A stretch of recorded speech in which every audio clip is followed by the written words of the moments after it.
Felix mengerti bahwa mustahil bagi makhluk hidup apapun untuk memasuki alam hampa karena di sana tidak ada hukum apapun. Saat sesuatu masuk ke dalamnya, ia akan terurai menjadi ketiadaan, secara harfiah. Dari mineral, bentuk kehidupan, energi, dan bahkan cahaya sendiri tidak dapat tetap berada di alam hampa. Artinya, seluruh wilayah itu gelap gulita seperti lubang hitam tanpa satu bintang pun atau satu kerikil pun yang terlihat.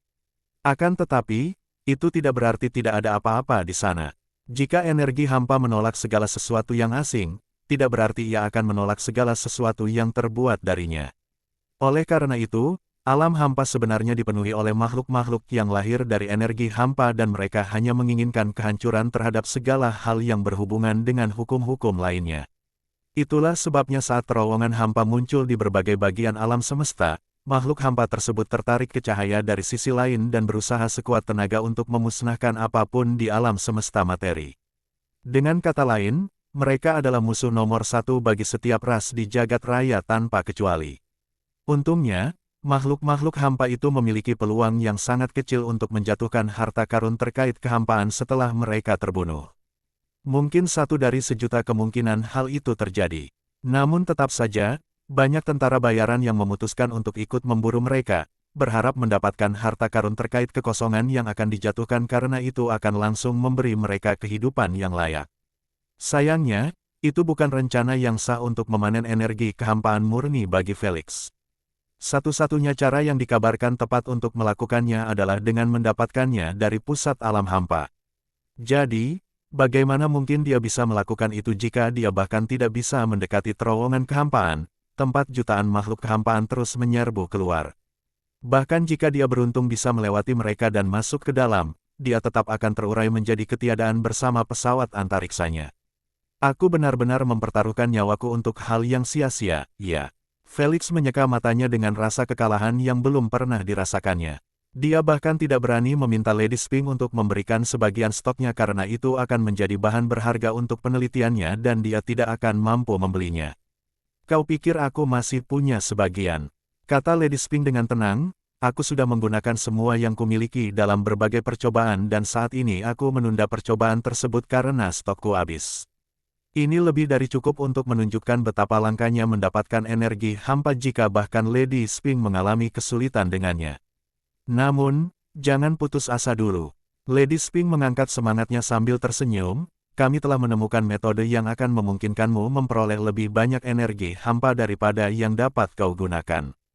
Kau bercanda, mata Felix terbelalak kaget mendengar itu. Thor menepuk bahu Felix pelan dan berkata, faktanya, mungkin hanya kamu di seluruh alam semesta yang bisa melakukan hal itu. Ini benar-benar klaim yang muluk dan jika itu benar maka Felix yakin bahwa ia akan dibebaskan seumur hidup. Hehe, apa yang harus kulakukan? Tanya Felix sambil menggosok-gosokkan kedua tangannya seperti pedagang yang tidak tahu malu. Jormungandr terbatuk saat menjawab, kau hanya perlu memperoleh afinitas kehampaan dan meningkatkannya sebanyak mungkin. Lalu, buru makhluk kehampaan tingkat tinggi dan serap energi kehampaan mereka. Terakhir, Asna akan memurnikannya untukmu. Apakah mungkin untuk menyerap energi makhluk hampa? Felix mengangkat alisnya karena terkejut. Dia telah melihat peperangan antara pasukan kekaisaran penjaga dan makhluk-makhluk hampa di luar angkasa dan di darat. Dalam setiap pertempuran itu, makhluk-makhluk void yang terbunuh selalu menghilang pada saat mereka dibunuh. Itu karena mereka diciptakan dari kehampaan, yang dalam arti tertentu diciptakan dari ketiadaan. Jadi bagaimana Anda bisa membunuh ketiadaan? Ternyata, Anda tidak bisa melakukannya. Satu-satunya metode yang ampuh melawan makhluk-makhluk hampa tingkat rendah adalah dengan menggunakan energi-energi penghancur dalam ledakan besar. Dengan kata lain, makhluk-makhluk hampa harus dikuasai oleh jenis energi lain sehingga mereka benar-benar akan langsung termakan oleh energi tersebut, bukan malah melahapnya. Itu mungkin jika kau menggunakan kemampuan berbasis kehampaan untuk memburu mereka. Lady Sphinx berkata dengan tenang, di alam kehampaan, mereka yang memiliki afinitas tertinggi terhadap elemen kehampaan dapat dengan mudah mengubah makhluk kehampaan yang lebih lemah menjadi substansi. Jadi, kalau kalian punya afinitas yang lebih tinggi dan juga bisa menggunakan kemampuan void, maka berhadapan dengan makhluk void level rendah seharusnya bisa dilakukan. Baru setelah mendengarnya, Felix mengerti mengapa Jormungandr dan Thor bertingkah agak aneh. Bajingan itu ingin dia menggunakan garis keturunan Void Primogenitor pada penggantinya yang ketiga. Tunggu sebentar, Felix segera berdiri dan berkata, Void Primogenitor tidak termasuk dalam daftar yang kau berikan kepadaku untuk dipilih. Bukankah itu berarti dia masih hidup atau mati tetapi sulit untuk dihadapi? Felix sama sekali tidak tertarik berurusan dengan Primogenitor tingkat tinggi jika dia bukan teman mereka bertiga. Itu hanya akting untuk pemukulan dengan menggunakan garis keturunannya padahal dia tidak menyetujuinya. Dia belajar pelajaran dari pukulan yang diterimanya dari Lady Sphinx. Sejujurnya, menurutku itu terlalu berisiko. Jormungandr mendesah, sang leluhur kehampaan adalah teka-teki dalam lingkaran kami. Dia jarang berinteraksi dengan siapapun dan ketika dia melakukannya, itu selalu berakhir dalam beberapa menit. Tidak seorang pun mengetahui pikiran dan kepribadian aslinya. Jormungandr menambahkan, "Yah, dia masih hidup jadi lebih mudah untuk berbicara dengannya terlebih dahulu dan melihat pendapatnya sendiri tentang masalah ini." Lady Sphinx menambahkan dengan santai, "Jangan lupa bahwa leluhur kehampaan itu tidak dikenal karena meninggalkan keturunan. Jadi, hampir mustahil untuk mendapatkan garis keturunannya sendiri. Tentu saja, menggunakan garis keturunan leluhur adalah yang pertama baginya untuk memiliki keturunan. Jika tidak, hanya ada satu pilihan. Jadi, maksudmu kita tidak hanya akan meminta izinnya untuk menggunakan garis keturunannya, tetapi juga memberikan sebagiannya." Felix hanya bisa menatapnya dengan ekspresi tak bisa berkata-kata, tidak tahu mengapa dia mau sejauh ini menetaskan panda sampah itu. Faktanya, dia percaya bahwa dia seharusnya tidak melakukannya karena saat dia menggunakan garis keturunan Primogenitor Void sebagai penggantinya yang ketiga, dia tidak akan bisa mendapatkan manipulasi unsurnya tetapi hanya kemampuan puncak Primogenitor Void. Sama seperti apa yang terjadi dengan garis keturunan Lady Sphinx. Felix sebenarnya memiliki 3 Primogenitor yang aman dengan elemen langka untuk dipilih. Primogenitor berpotensi memberinya manipulasi unsur mereka, tidak seperti Primogenitor Void yang masih hidup. Jadi, apakah pantas mengorbankan satu manipulasi elemen sempurna untuk menetaskan telur ini? Dia ragu. Mendengar pikirannya, Lady Sphinx melirik Felix dengan tenang selama beberapa saat sebelum dia mengemukakan alasan utamanya. Saya 67% yakin bahwa keberadaan Nemo terkait dengan Paragon of Sins. Jika asumsi saya ternyata benar, maka Nemo seharusnya memiliki kemampuan yang sama dengan makhluk itu setelah dia menetas. Paragon of Sins. Felix mengernyitkan alisnya. Ia ingat bahwa Lady Sphinx pernah berbicara tentang dirinya ketika ia mencoba mengambil telur itu. Namun, ia tidak sempat bertanya lebih lanjut tentangnya. Saya yakin Anda sudah tahu tentang beberapa makhluk hampa yang mampu menghancurkan planet, bintang, atau memusnahkan seluruh spesies dengan sendirinya. Kata Lady Sphinx. Felix menganggukkan kepalanya, "Aku tahu tentang Symbion, Kubus Glantius, dan Annihilation Fiends. Beberapa makhluk hampa yang disebutkan merupakan pengetahuan umum seperti Symbion dan Kubus Gelatin sedangkan yang terakhir terkunci di lapisan bawah di pusat data UVR. Felix dapat membaca tentang mereka hanya setelah dia mendapat akses ke lapisan tersebut. Meski begitu, tak banyak yang bisa diceritakan, membuatnya masih bingung tentang banyak hal terkait makhluk-makhluk void kuat itu. Satu-satunya hal yang ia yakini, makhluk-makhluk hampa itu adalah yang terkuat di antara spesies itu. Makhluk hampa lainnya yang menyerang galaksi tidak dapat menandingi mereka. Daftarmu masih kurang 4 lagi. Lady Sphinx berbagi, mereka adalah Sang Pencipta yang murka, Sang Peniru, Sucubus yang hampa, dan si Jin yang rakus. Felix mengangkat sebelah alisnya karena heran karena dia belum pernah mendengar sepatah kata pun tentang keempat makhluk hampa itu. Keempatnya jarang muncul di alam semesta. Kalaupun muncul, hampir mustahil untuk menemukan mereka karena kemampuan mereka yang unik. Lady Sphinx melambaikan tangannya dan layar seperti cermin muncul di hadapan Felix. Dia kemudian menjentikkan jarinya dan 7 makhluk berbentuk unik ditampilkan di layar secara berdampingan. Felix langsung mengenali beberapa di antaranya seperti simbiot tetapi dia benar-benar tercengang oleh gambar beberapa di antaranya. Wah! Bahkan ada makhluk seperti roh humanoid gelap yang melayang dari sebuah lampu dan makhluk seperti serangga raksasa dengan perut 3 kali lipat ukurannya. Dibandingkan dengan mereka, simbiot hitam yang seperti jeli tampak biasa. Lady Sphinx menunjuk simbiot itu, yang tampak seperti gumpalan jeli hitam, dan menjelaskan, semua orang menyebutnya simbiot, tetapi sebenarnya, nama aslinya adalah Glutanous, sang pemakan dunia. Ia hanya punya satu keinginan, kerakusan. Itulah sebabnya ia memakan apapun yang ada di jalannya hingga suatu hari ia meledak dan melemparkan kulit matinya kemana-mana. Pesawat luar angkasa Dark Deviant milik Felix saat ini menggunakan kulit mati simbiot buatan sebagai lapisan pelindung.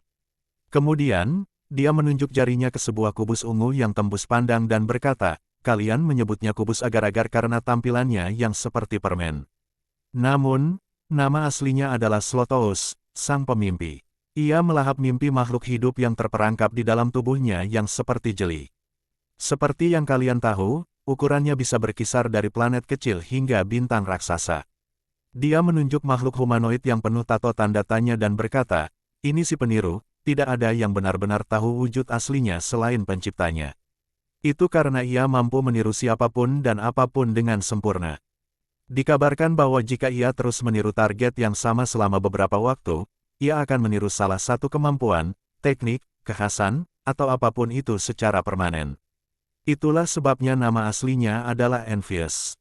Tidak mungkin. Semakin banyak Felix mendengar, semakin cepat detak jantungnya karena kenyataan menakutkan terus menghampirinya. Sayangnya, Lady Sphinx terus saja memperkenalkan makhluk-makhluk hampa itu satu persatu. Begitu dia selesai berbicara, Felix tak kuasa menahan diri untuk mengungkapkan keheranannya. "Jadi, kau mengatakan padaku bahwa para pencipta kehampaan unik itu sebenarnya didasarkan pada 7 dosa mematikan. Dan penciptanya adalah Paragon of Sins." Terlalu jelas untuk tidak menyadari hubungan antara makhluk-makhluk hampa itu dan Paragon of Sins, yang tinggal di alam hampa seperti mereka. Tepat sekali, Lady Sphinx menambahkan dengan nada serius, "Paragon of Sins adalah salah satu makhluk terkuat di alam semesta dan penjaga alam hampa serta hakim atas segala hal yang berhubungan dengan hukum kehampaan." Felix langsung melirik Asna setelah mendengar istilah wali dan hukum, mengetahui bahwa ras Unigin selalu disebutkan dalam kalimat yang sama. "Cek, ternyata kamu gak sebodoh itu juga." Asna mengumpat kesal sambil mengalihkan pandangan. Felix mengabaikan kutukan itu dan fokus pada persetujuan tidak langsungnya. Apakah mungkin baginya untuk melakukan itu? Tanyanya, mengetahui bahwa ras Asna sangat terbatas dalam menggunakan kekuatan mereka. Tidak, dia dilarang melakukan apapun yang dapat mengancam keseimbangan alam semesta. Lady Sphinx setuju dan melanjutkan, "Makhluk-makhluk hampa saat ini merajalela di sebagian besar sudut setiap galaksi. Itu benar-benar merusak keseimbangan karena ada beberapa ras yang sama sekali tidak berdaya menghadapi makhluk-makhluk hampa itu. Bahkan ada galaksi yang telah sepenuhnya dikuasai oleh makhluk hampa di zamanku, Selator. Semua ini karena Wrathful Critter, yang terus menciptakan jutaan makhluk hampa tingkat rendah untuk menyerang alam semesta materi." Jormungandr menjatuhkan bom, membuat Felix meragukan pendengarannya. Dia selalu percaya bahwa makhluk-makhluk hampa tingkat rendah tercipta dengan sendirinya di alam hampa sejak teori ini diajukan oleh para peneliti dari ras logam. Semua orang berpikir sama, namun, siapa sangka itu adalah perbuatan salah satu dari 7 makhluk berdosa yang mematikan. Jujur saja, bagaimana mereka bisa tahu jika tidak ada yang bisa memasuki terowongan hampa dengan aman? Aku memang masih terlalu bodoh tentang banyak hal. Felix mengusap pelipisnya, merasa sedikit ragu apakah banyak hal yang ia baca tentang alam-alam itu juga salah. Jangan terlalu percaya pada pusat data UVR. Informasi di dalamnya ditulis oleh orang-orang, bukan alam semesta seperti mantra. Orang-orang sering salah daripada benar. Lady Sphinx menasihati dengan tenang. "Aku akan menahan kata-kata itu." Felix memastikan dengan nada serius, mengetahui bahwa dia memang lebih cenderung mempercayai semua yang dikatakan ras logam karena reputasi universal mereka sebagai ras paling cerdas. Tapi tidak lagi. Jika bahkan Lady Sphinx mengaku dirinya masih bodoh dan penuh kekurangan, siapakah yang berani mengklaim bahwa dia tahu segalanya?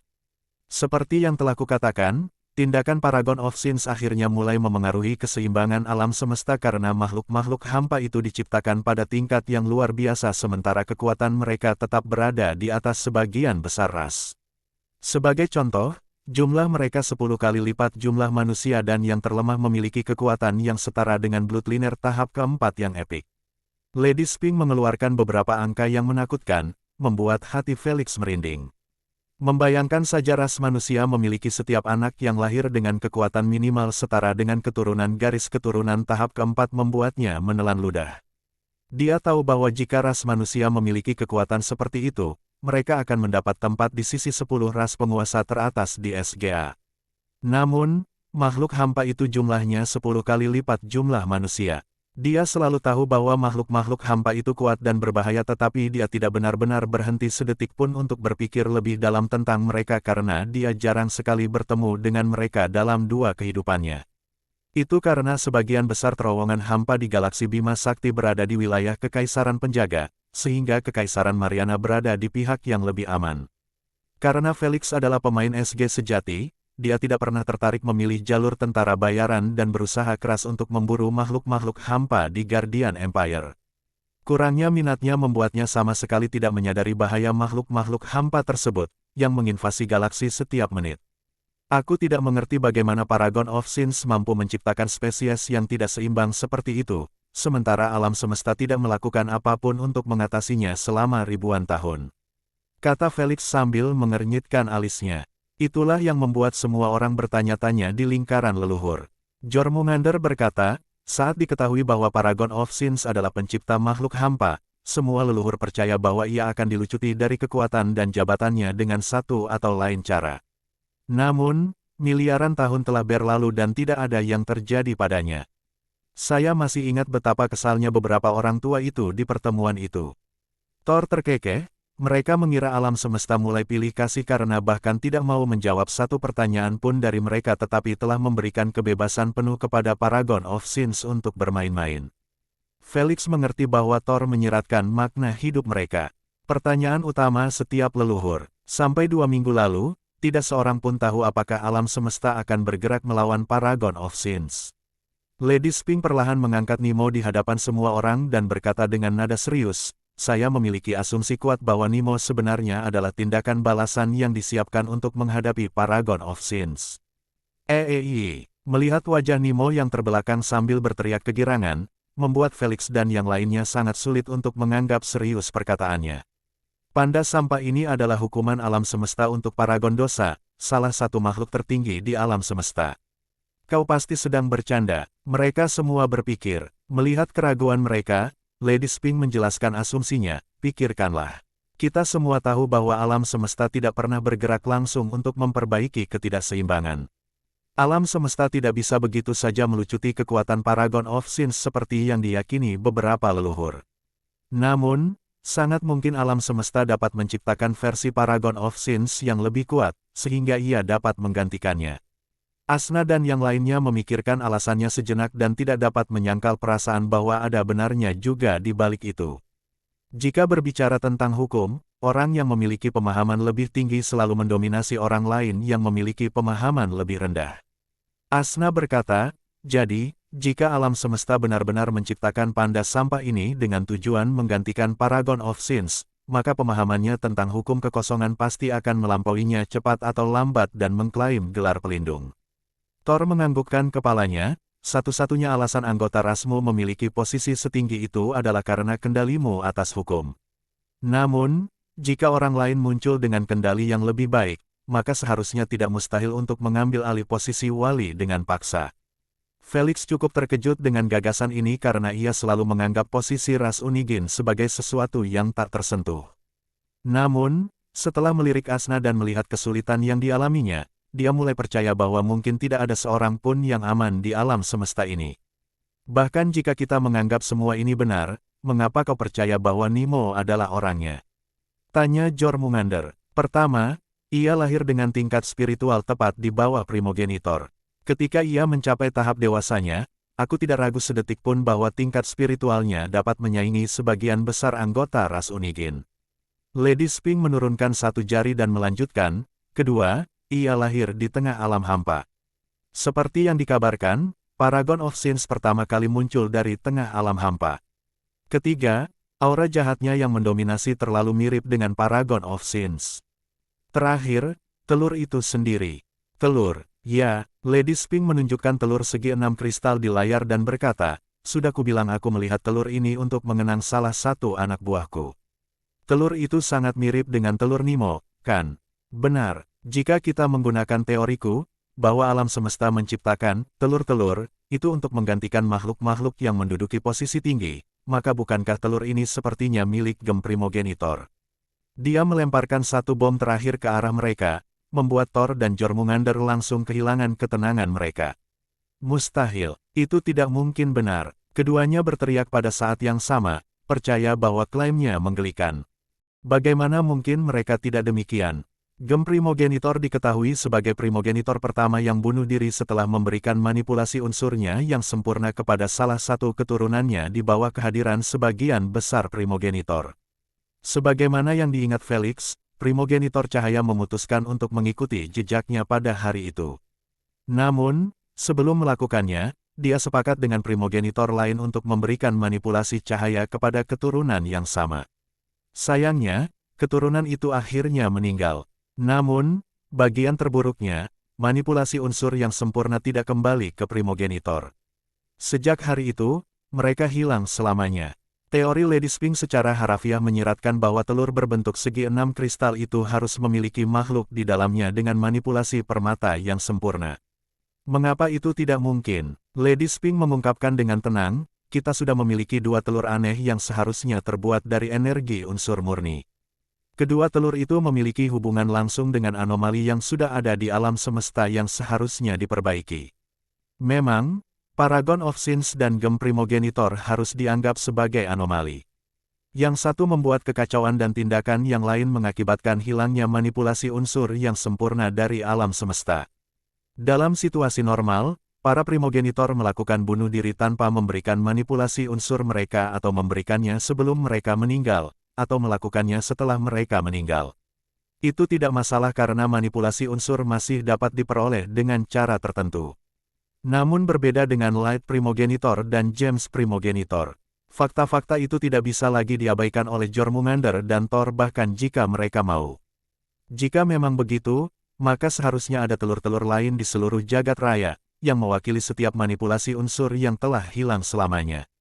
Jormungandr mendesah. Masih ada lagi. Seru Felix. Tentu saja, beberapa leluhur telah mewariskan manipulasi mereka kepada keturunan mereka, tetapi mereka akhirnya mati sebelum dapat mewariskannya kepada yang lain. Thor menjelaskan, aku lupa memperhitungkan itu. Felix menganggukkan kepalanya tanda mengerti setelah ia ingat bahwa bukan hanya dia yang bisa mewarisi anugerah sang pewaris dengan sukses. Meskipun teoriku terdengar masuk akal, itu tetap saja sebuah teori. Lady Sphinx menatap Felix dan berkata, satu-satunya cara bagi kita untuk benar-benar membuktikannya adalah dengan menetaskan Nemo dan mempelajarinya dengan saksama. Jangan lupa, jika teoriku benar, maka manfaat yang akan kamu dapatkan dari keberadaan Nemo di sisimu 100 kali lebih baik daripada sekadar mendapatkan manipulasi elemen lainnya. Tambahnya, saya mengerti. Felix menganggukkan kepalanya tanda setuju. Setelah mendengar semuanya, dia sudah mempertimbangkan untung ruginya menyerah pada manipulasi unsur demi Nemo. Jika itu benar, maka Felix akan memiliki pendamping yang memiliki kendali penuh atas hukum kehampaan. Bagaimana itu bisa mendekati manipulasi elemen yang sempurna?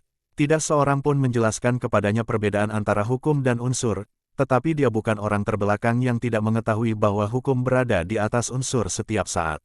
Sekarang setelah aku mendapat persetujuanmu, akhirnya aku bisa menghubungi Primogenitor Void dan membuat kesepakatan dengannya. Lady Sphinx terkekepelan, ketahuilah bahwa sangat mungkin dia akan menolakku dan membuat semua yang kita diskusikan menjadi sia-sia. Jangan pelit dalam tawaranmu, dia tidak akan menolaknya. Kata Thor, aku ragu dia akan peduli jika dia menukar setetes darah untuk sesuatu yang dia butuhkan. Kita hanya bisa berharap begitu, kata Jormungandr. Setelah diskusi selesai, Felix meninggalkan ruang kesadaran dan pergi mandi. Selama itu, ia terus memikirkan banyaknya informasi penting yang diperolehnya dan berbagai hal yang terjadi di reruntuhan. Kita telah mengosongkan seluruh kebun herbal. Ini akan membantuku menembus tanda ketiga dan mencapai tanda kelima. Felix merenung, Paragon of Sins, makhluk-makhluk hampa yang mematikan, Primogenitor Vaxidarken, perang yang akan datang di galaksi dan menaiki tangga SG. Selama aku terus meningkatkan kekuatanku dengan kecepatan ini, aku tidak perlu takut atau khawatir tentang siapapun. Rasa kebebasan palsu yang kuhidupi dalam kehidupan masa laluku, akan kuhilangkan sepenuhnya. Felix sadar bahwa kekuatan tidak murah tapi dia akan melakukan apa saja untuk mendapatkannya hanya demi menghindari situasi memalukan seperti di kehidupan sebelumnya. Sudah lebih dari cukup untuk menjalaninya sekali, Jika dia tidak bekerja keras untuk mengubahnya, maka dia benar-benar tidak pantas mendapatkan kesempatan kedua. Ngomong-ngomong soal keuntungan, di mana sih kubusnya? Mata Felix tiba-tiba terbelalak setelah menyadari kubusnya telah hilang. Apakah benda itu menyatu denganku saat aku tertidur? Felix bertanya kepada para penyewa, yang tampaknya berusaha keras menahan tawa. Aku khawatir dengan kesehatanmu, jadi aku memutuskan untuk menyembunyikan kubus itu sebagai tato di kulitmu. Asna berbicara dengan nada polos. Benarkah? Felix menyipitkan matanya, merasa agak tidak nyaman dengan sikapnya. Dia tahu dia masih kesal padanya, jadi dia berharap mendapat perlakuan diam, bukan ini. Kau bisa lihat sendiri di cermin, kata Asna sambil nyengir lebar. Dia tidak perlu memberitahunya karena Felix sudah melompat keluar dari kamar mandi dan berdiri di depan cermin. Dia membersihkan cermin yang berkabut dan mulai memeriksa setiap inci tubuhnya.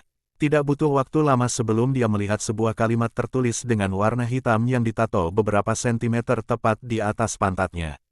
Ratuku Asna. Dengan ekspresi ketakutan, Felix menggumamkan kata-kata itu keras-keras, merasa seolah-olah jiwanya baru saja meninggalkan tubuhnya. Bahkan dalam mimpinya yang terliar pun dia tidak akan pernah mengira Asna bisa berbuat sejauh ini dalam kejahilannya. Kamu suka hadiahku, kata Asna sambil tertawa terbahak-bahak. Begitu Felix mendengar tawanya, dia membentak, Asna, dasar jalang menyebalkan. Sebaiknya kau singkirkan semua ini sekarang juga.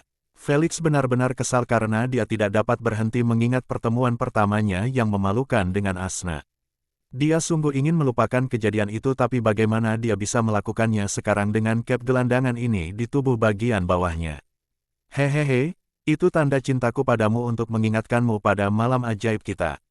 Asna terkikik senang, membuat Nemo gemetar ketakutan di dada Lady Sphinx. Melihat raut wajah Felix berubah menjadi marah, Asna segera memutus sambungan telepon mereka, menghalangi omelan marah Felix agar tak sampai ke telinganya. Dalam beberapa saat, Felix terpaksa mengatur napas karena makian dan ancamannya terus diabaikan. Dia bahkan tidak bisa meminta bantuan para leluhurnya karena mereka lebih cenderung berada di pihak Asna daripada pihaknya. Dasar brengsek. Felix meninju dinding kamar mandi dengan kesal sambil memilih pakaian yang cocok dengan gelang up-nya untuk menyembunyikan rasa malunya. Ketika dia mengenakan pakaian antariksa hitam, keresahannya akhirnya mulai mereda setelah tato itu hilang dari pandangannya. Kenapa detak jantungku berbeda? Tiba-tiba, Felix menyadari bahwa detak jantungnya sebenarnya berasal dari sisi kanannya jika ia fokus pada detak jantung itu. Jadi, bahkan saat jantung asliku dihidupkan kembali, jantung si pelahap masih bekerja sebagai jantung utamaku. Felix mengernyitkan alisnya dengan cemas, tidak tahu apakah ini akan memengaruhinya secara negatif. Dia ingin bertanya pada Lady Sphinx tetapi koneksinya terputus. Terserahlah, karena Lady Sphinx tidak menyebutkannya sebelumnya, itu artinya masalahnya tidak seserius itu. Felix menghibur dirinya sendiri dan berhenti memikirkan masalah itu sepenuhnya. Ada terlalu banyak hal yang harus dilakukan dan waktunya tidak berpihak padanya. Malak, suruh semua orang menuju ruang konferensi sekarang. Felix mengirim pesan suara sambil tersenyum tipis, sudah waktunya membagi hasil rampasan dan mendapatkan hadiah kalian. Tak lama kemudian, ruang konferensi terlihat penuh sesak dengan semua orang di dalam pesawat luar angkasa itu. Bahkan Samir ada di sana karena pesawat luar angkasa itu tidak bergerak saat itu karena Felix sedang koma. Kami senang kesehatan Anda kembali pulih, Sir Felix. Tukang reparasi Declan membungkuk hormat. Mengetahui bahwa kamu telah melakukan segalanya untuk kami, aku tidak sanggup menanggung kenyataan kehilanganmu sebagai kapten kami. Terima kasih telah menyelamatkan kami. Satu persatu mereka mulai membungkuk hormat pada Felix sembari menunjukkan rasa terima kasih mereka hingga ia mulai merasa tidak nyaman. Bos, aku merindukanmu. Celakanya, Eric bertindak ke tingkat yang lebih tinggi saat ia memeluk paha Felix sambil menangis tanpa malu. Tidak peduli dengan tatapan lucu yang ia dapatkan. Sial, aku mengerti, biarkan saja kakiku. Malu, Felix menyingkirkan cengkeraman Eric dari kakinya dan segera duduk. Sisanya duduk setelahnya, meninggalkan Eric berjalan menuju tempat duduknya sambil menyeka air matanya dengan ekspresi gembira. Pertama-tama, bisakah kita mengheningkan cipta untuk para korban, Khodri dan Pualani? Tanya Felix. Alih-alih menjawab, semua orang memejamkan mata dan menundukkan kepala. Mereka semua memasang ekspresi frustrasi, tampak masih terluka karena kehilangan mereka berdua. Felix tidak berbicara maupun meminta maaf atas kematian mereka. Ia hanya memberikan penghormatan dengan tetap diam. Dia tahu bahwa mereka berdua bukanlah orang terakhir yang tewas dalam pasukan ini.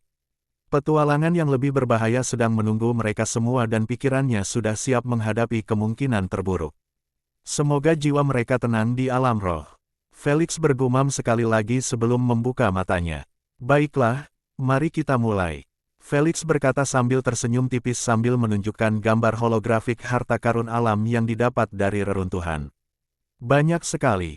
Pertama, harta karun alam dari kebun akan dibagi dengan cara yang sama seperti terakhir kali. Kalian akan dibayar oleh organisasi untuk bagian kalian. Saya harap kalian mencari tahu apakah Hodri dan Paulini memiliki anggota keluarga sehingga kami dapat memberi mereka sebagian dari bagian mereka. Saya yakin itu seharusnya cukup untuk membantu mereka hidup dengan nyaman selama beberapa dekade. Felix tidak bersikap murah hati di sini atau semacamnya. Aturan ini ditulis dalam kontrak olehnya.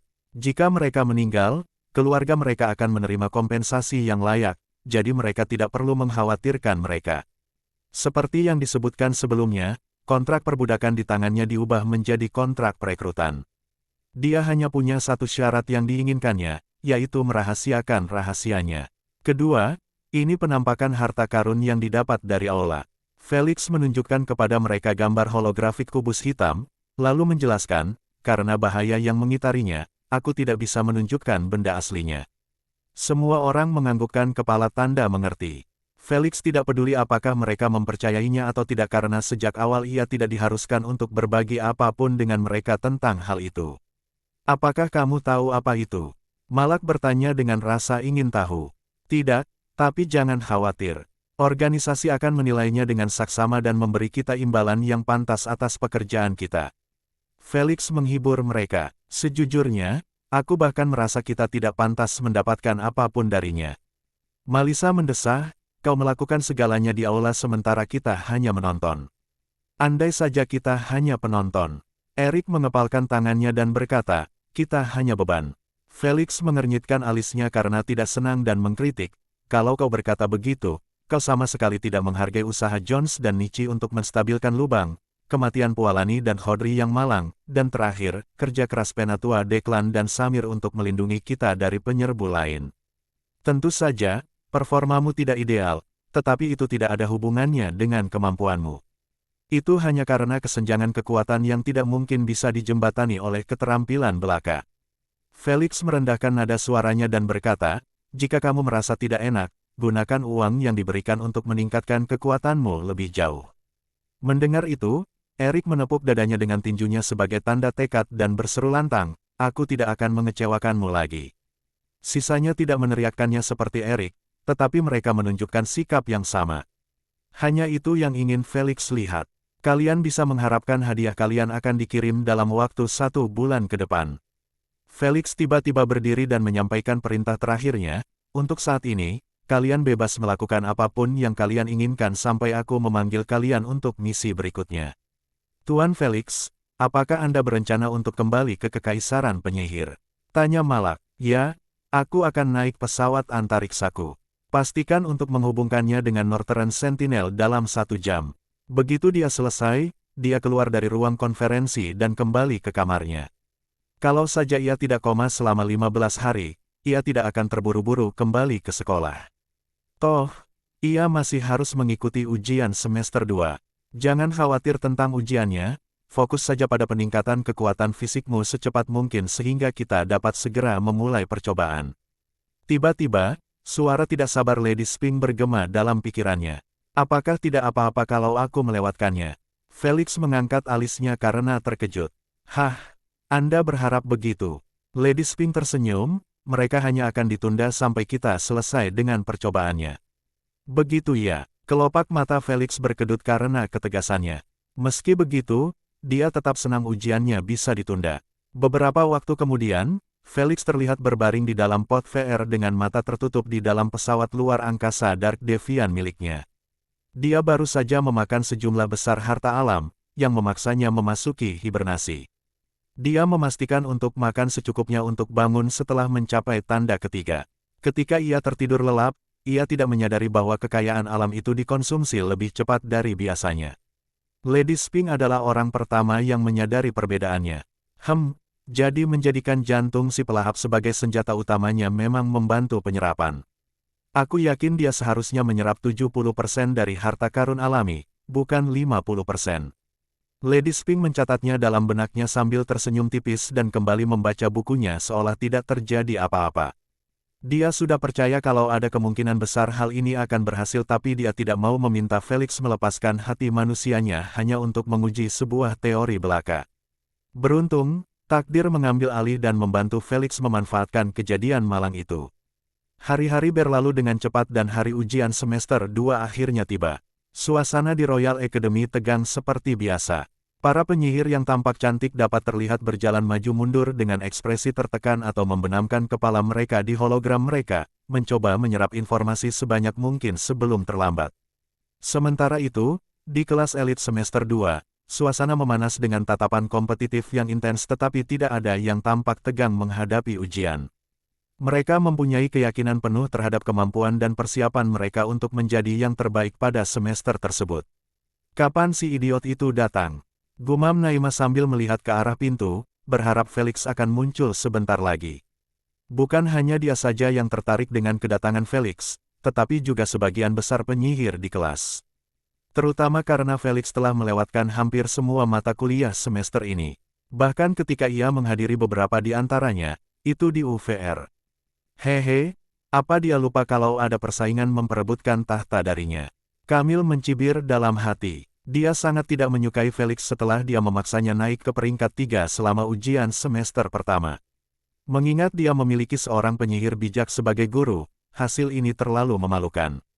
Karena itu, dia bersiap tanpa henti untuk mengambil kembali apa yang menjadi haknya.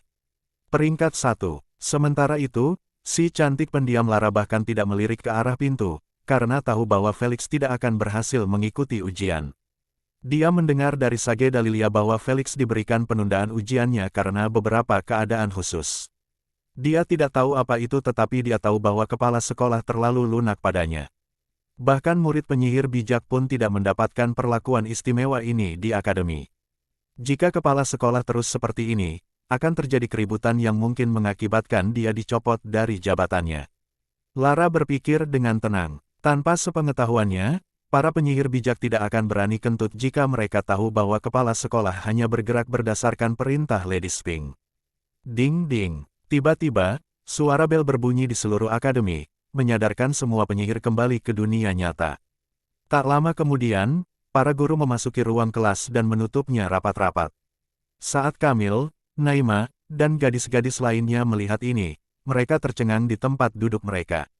Mereka tahu bahwa saat pintu ditutup setelah guru masuk, tidak akan ada seorang pun yang bisa masuk lagi. Dengan kata lain, dijamin mendapat nilai F dalam ujian. Baiklah, mari kita mulai. Guru Jamila melirik gelangapnya dan berkata, kalian punya waktu 2 jam untuk menyelesaikan ujian tertulis. Wus-wus, kertas holografik muncul di hadapan semua orang, memaksa mereka untuk melupakan masalah tentang Felix. Hanya Naima yang masih tak sadarkan diri, merasakan berbagai macam perasaan atas ketidakhadiran Felix, khawatir, tidak percaya, dan yang paling dominan adalah amarah. Berani bolos ujian ya, dasar brengsek, mati aja lu. Naima mendengus kesal dan asyik dengan ujiannya, tanpa tahu kalau Felix sedang mendengus-dengus dengan tenang di dalam pesawat antariksanya yang terparkir di salah satu stasiun antariksa ibu kota. Dia telah tertidur selama berbulan-bulan sekarang dan hari di mana dia akan bangun sudah semakin dekat. Hari di mana dia membuka matanya, akan dicatat sebagai hari pertama kalinya ada makhluk yang menjadi tuan rumah bagi 2 manipulasi unsur yang sempurna. Semoga saja, seminggu kemudian, ujian selesai dan para penyihir dikirim pada liburan musiman, mengosongkan kampus. Hasil ujian telah diumumkan baik di akademi maupun daring, sehingga menimbulkan banyak kehebohan di media sosial. Terutama, ketika ada kemungkinan untuk bertaruh pada hasil ujian tersebut. Aku sudah siap untuk mempertaruhkan segalanya pada Felix untuk meraih peringkat 1 lagi. Sama, aku mendapat banyak uang terakhir kali dari taruhanku padanya. Karena Felix merindukan mereka, para penjudi yang berencana bertaruh habis-habisan terhadapnya merasa kecewa, tidak seperti para penyihir. Saya senang tumor itu tidak ikut ambil bagian. Satu penghinaan saja sudah cukup bagi saya. Cek, kenapa ada yang khawatir padanya? Dia kemungkinan besar bersembunyi di depan ujian praktik karena dia melewatkan sebagian besar kelasnya. Benar, tanpa menyebutkan 3 teratas, saya ragu dia akan lulus dengan sukses. Kelas elitnya telah menerima ujian yang bahkan lebih menantang daripada kami semua. Ini adalah salah satu komentar yang paling banyak disukai di bagian diskusi ini, menerima banyak tanggapan setuju dari para pembaca. Itu sudah bisa diduga karena ujian praktik untuk kelas elit mengharuskan mereka meramu 2 ramuan unik peringkat 2 pilihan mereka hanya dalam waktu 2 jam. Guru Jamila telah menyebutkan selama demonstrasi beberapa bulan yang lalu, bahwa ia membutuhkan waktu 1 tahun untuk mencapai tingkat keberhasilan 10% dalam ramu-ramuan yang didemonstrasikan. Namun, para siswa diharuskan belajar cara meramu 2 ramuan unik peringkat 2 dalam 6 bulan. Mereka benar-benar meminta terlalu banyak dari mereka. Namun di mata akademi, hal itu seharusnya dapat dilakukan oleh siapapun di kelas itu karena mereka semua memiliki penyihir Grandmaster atau Sage sebagai guru mereka. Bangun tidur dengan orang-orang yang meragukan. Seperti biasa kurasa. Felix menyeringai sinis sambil berpakaian. Felix menutup hologram setelah mengetahui peringkat teman-teman sekelasnya dan komentar-komentar jahat yang ditujukan padanya. Jadi, Lara mendapat nilai pertama dan Kamil kedua sementara Naima nyaris tidak lulus. Felix mengusap dagunya sambil berpikir, haruskah aku memberi selamat kepada Naima? Apakah dia akan menghajarku, mengira aku mengejeknya? Jujur saja, aku ragu aku bisa lulus juga. Felix pasti berbohong jika dia mengatakan bahwa dia yakin bisa meramu 2 ramuan unik tingkat 2. Gila, dia ragu kalau dia bisa membuat satu saja setelah beberapa kali mencoba. Sementara penyihir lain di kelasnya berlatih meramu ramuan tingkat 2 sebelum semester kedua dimulai, dia sibuk meningkatkan kekuatannya. Jangan mencari-cari alasan dari hal itu. Lady Spink memperingatkan dengan nada santai, jika kamu tidak bisa mendapatkan nilai yang diinginkan, kamu tidak akan bisa lolos dari hukuman. Kelopak mata Felix berkedut mendengar hal itu, tetapi dia tidak berani membalas. Kesepakatan adalah kesepakatan. Jadi, ia mengalihkan topik pembicaraan ke peningkatan kekuatannya. Kekuatanku meningkat pesat lagi setelah mencapai tanda ketiga. Apakah menurutmu aku siap sekarang untuk percobaan? Karena Felix sudah melewati setengah tanda kedua sebelum tertidur lagi, kekuatannya hanya meningkat sebesar 5.000 BF, bukan 10.000 BF. Tetap saja, dengan apa yang dimilikinya sebelumnya, dia sekarang berada di angka 25.000 KBF+, yang membuatnya ditempatkan di jajaran menengah Origin Realm Bloodliners. Bagian terbaiknya, ia masih memiliki banyak harta alam untuk diserap. Namun, semua ini hanyalah sekadar kemajuan fisik yang tidak disertai dengan kemajuan mental. Jadi, sekuat apapun dia meningkatkan tubuhnya, selama kekuatan mentalnya tidak meningkat, dia akan langsung terbunuh oleh sebagian besar pemain dengan kemampuan yang mempengaruhi mental. Ya, tubuhmu mampu mengatasinya, tetapi ketahanan mentalmu bergantung padamu. Jawab Lady Spink dengan nada serius. Saya akan berhasil, apapun yang terjadi. Akhirnya tibalah hari eksperimennya dan Felix tidak berencana mengecewakan siapapun hari ini. Sikapnya pasti akan menyentuh hati siapapun yang mendengarnya jika saja tidak karena tato di atas pantatnya, yang muncul sesekali. Felix sama sekali tidak menghiraukan keberadaan benda itu, karena tahu Asna pasti akan segera bosan dengan ketidakpeduliannya dan akan menghapusnya. Tanpa sepengetahuannya, Asna tidak melakukannya hanya untuk bersenang-senang tetapi karena alasan yang sama sekali berbeda. Hehehe, berani banget deh kamu lihat orang merayu cewek di dunia nyata dengan tato di bokongmu itu. Asna tertawa pelan di dalam rumahnya, bak penguntit yang menyeramkan. 1 jam kemudian, Felix akhirnya berhasil menyelinap ke dalam kastil Lady Spink tanpa ketahuan oleh mata-mata yang memata-matainya. Dengan transmutasi petir dan bantuan Sage Dalilia, semuanya menjadi mudah. Saat dia melangkah masuk, para pelayan segera mengantarnya ke laboratorium Lady Spink. Dia bahkan tidak diberi waktu untuk memeriksa kamarnya. Tak lama kemudian, Felix melangkah masuk ke dalam lab dan menutup pintu di belakangnya. Hal pertama yang dilihatnya adalah tabung kaca besar tepat di tengah-tengah laboratorium. Tabung itu berisi cairan hijau bergelembung, menyerupai asam. Minumlah itu. Tiba-tiba, Lady Spink muncul dari samping dan melemparkan 2 botol ke arah Felix. Felix menangkapnya secara refleks dan mulai memeriksanya. Melihat warna coklat dan keadaannya yang lengket, dia hampir muntah di mulutnya. Rasanya akan sangat nikmat untukmu, jangan khawatir. Ucap Lady Spink sambil mengutak-atik beberapa benda di tabung kaca besar itu, sebagian besar terbuat dari bahan beracun. Oh, apa gunanya? Felix bertanya-tanya sambil membuka tutupnya. Melemahkan afinitas racunmu. Tepat saat Felix ingin bertanya mengapa, Lady Spink memarahinya. Jangan buang-buang waktu, cairan di dalam pot akan mulai kehilangan khasiatnya. Mendengar hal itu, Felix tidak berani berlama-lama lagi. Ia segera meminum ramuan itu dan menunggu instruksi selanjutnya. Seperti yang diharapkan, dia memerintahkannya untuk telanjang dan melompat ke dalam cairan asam itu. Felix melakukan apa yang diperintahkan dengan ekspresi tenang. Saat ia membenamkan dirinya di dalam pot itu, ia hanya merasakan kehangatan, seolah-olah ia sedang terbungkus dalam 2 selimut di tengah badai musim dingin. Setelah tutupnya ditutup, masker oksigen terhubung ke lubang hidung dan mulutnya karena dia sepenuhnya terendam dalam cairan. Kemudian, 2 tali kulit panjang muncul dari bawah dan 2 lagi dari atas. Mereka mencengkeram erat-erat anggota tubuhnya namun Felix tidak bergeming sedikitpun. Apakah itu cukup kuat untuk menahanku? Tanya Felix. Jangan khawatir, bahkan jika kau memiliki kekuatan seperti naga dewasa, tali pengikat itu sudah lebih dari cukup untuk membuatmu tetap terikat di tempatmu. Jawab Lady Spink. Itu bagus. Melihat dia mulai merasa nyaman di dalam, Lady Spink memerintahkan, panggil prasasti unsurmu. Felix menganggukkan kepalanya dan segera memikirkannya. Seperti ular-ular ungu kecil, tulisan-tulisan itu mulai muncul sepenuhnya di tubuhnya, hanya menyisakan beberapa celah kecil. Nemo, masuklah ke dalam tubuhnya sekarang. Lady Spink meneruskan perintahnya. Asna agak kesal melihat tatonya dihapus, tetapi ia tahu hal itu harus dilakukan jika tidak, Nemo akan memberi pengaruh buruk pada eksperimen tersebut. Kalau saja Felix tidak terlalu fokus menjaga mentalnya tetap stabil, dia pasti akan senang karenanya. Namun, yang ada di matanya sekarang hanyalah bagaimana melewati penganugerahan itu dengan sukses. Kau siap? Tanya Lady Spink. Felix mengangguk pelan lalu memejamkan matanya dan tersadar.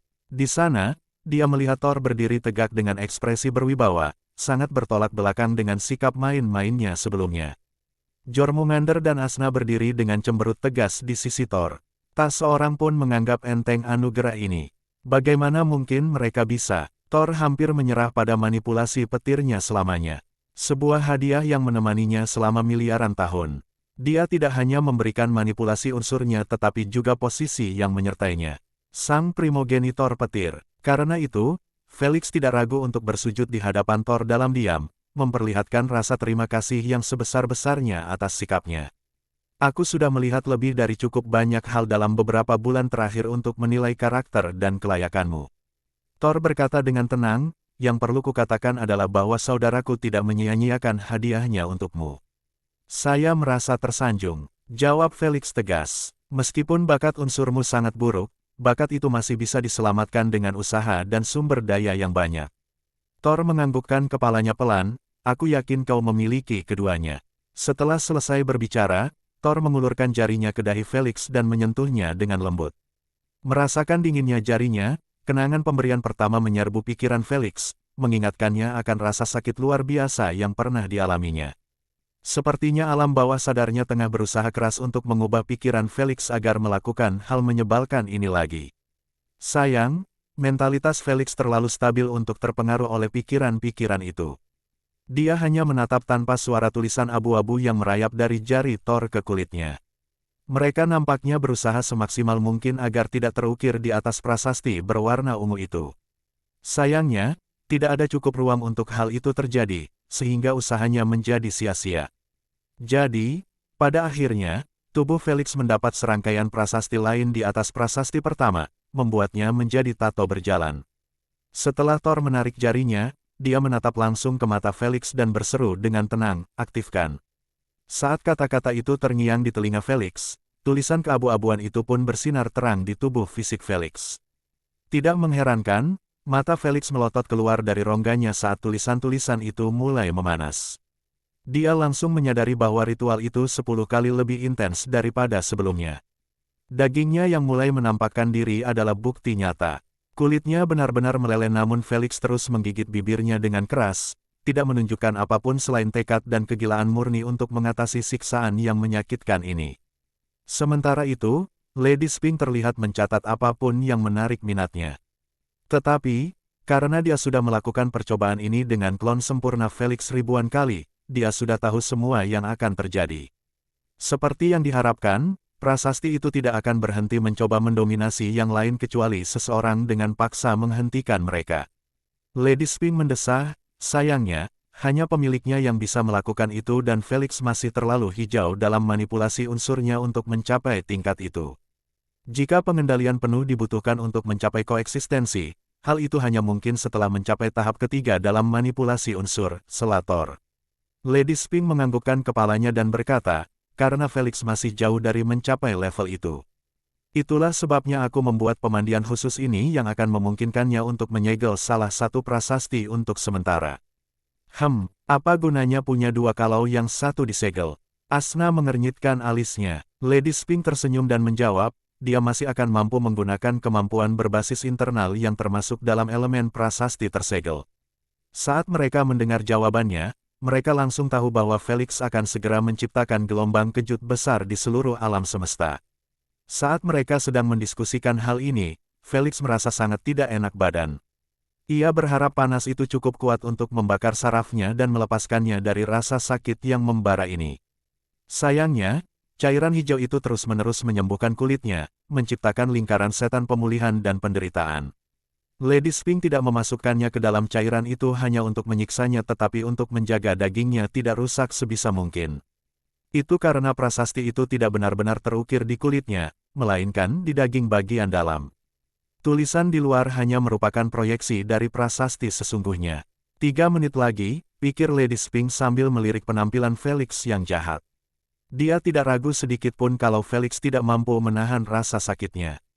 Dia melihatnya mengalaminya terlalu sering, dia mulai percaya bahwa dia berteman dengan itu. Satu-satunya kendala dalam percobaan ini adalah memiliki ketangguhan tubuh yang diperlukan untuk menahan pelelehan total. Sekarang Felix sudah memilikinya, ritual itu dijamin berhasil. Seperti yang diharapkannya, 3 menit itu berlalu tanpa ada perubahan mendadak yang muncul. Felix menahan rasa sakitnya bagaikan seorang juara dan sekarang, dia terlihat mengambang seperti mayat lemas di dalam cairan, pingsan sepenuhnya. Kulitnya yang terbakar pulih dengan cepat, membantu meredakan ekspresi tegangnya. Apakah dia sudah selesai? Tanya Thor. Jika kau bertanya tentang ritualnya, berarti ritualnya telah berhasil diselesaikan. Lady Spring tersenyum dengan ekspresi puas. Felix sekarang dapat dianggap sebagai makhluk pertama di alam semesta yang memiliki 2 manipulasi unsur yang sempurna. Ini benar-benar berita yang patut dirayakan dan membuat kita gembira karena ini berarti Felix bisa menjadi tuan rumah bagi manipulasi unsur yang lebih banyak lagi. Hanya memikirkan orang-orang tua itu yang tercengang setelah mengetahui hal itu membuatku ingin sekali meledak. Kata Thor dengan nada gembira. Lebih baik kau tutup mulut saat kita bertemu mereka di Dewan. Jormungandr menatapnya dengan pandangan memperingatkan, karena tahu bahwa Thor tidak pandai bicara. Jormungandr tahu bahwa implikasinya akan mengerikan bagi Felix jika dia sampai diketahui melakukan lebih dari satu manipulasi yang sempurna.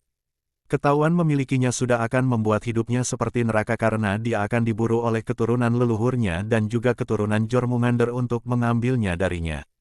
2 atau lebih manipulasi akan menggerakkan primogenitor itu sendiri. Aku tahu, aku bukan orang bodoh. Thor bergumam dengan jengkel. Semua orang memutar mata mereka ke arahnya setelah mendengar dia berkata demikian, membuat Thor sedikit kesal dengan cara mereka melihatnya.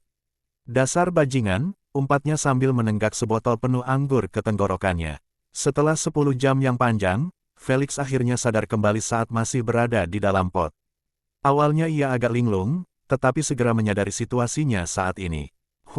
Kenapa semuanya mesti menyakitkan begini? Felix menghela napas panjang lega setelah mengingat apa yang telah dialaminya sebelumnya. Jika kau ingin mendobrak batasanmu, rasa sakit dan perjuangan itu perlu. Lady Spring menatapnya dari seberang ruangan dan berkata, tanpa itu, siapapun bisa terus-menerus mendobrak batasannya. Saya cuma berharap ini tidak terlalu menyakitkan. Felix tertawa getir. Jangan khawatir, itu sepadan. Lady Spring tersenyum, Kamu sekarang dapat menggunakan kedua elemen dengan bebas selama kamu memastikan bahwa kamu memilih elemen utama dan elemen sekunder. Bebas tapi pilih yang primer dan sekunder. Felix senang dengan bagian pertama tetapi bingung dengan bagian kedua. Tunggu, biar aku keluarkan kau dari sana sebelum kita membicarakan ini. Lady Spring mengklik sebuah tombol dan cairan hijau di dalam pot itu tiba-tiba mulai disedot. Gedebuk, Felix jatuh tak berdaya di lantai pot, merasa terlalu lelah untuk berdiri sendiri. Tali pengikat segera membebaskan anggota tubuhnya sementara masker oksigen ditarik kembali. Kemudian, kaca kapsul itu terbuka dan Lady Spring menawarkan Felix sebotol kecil.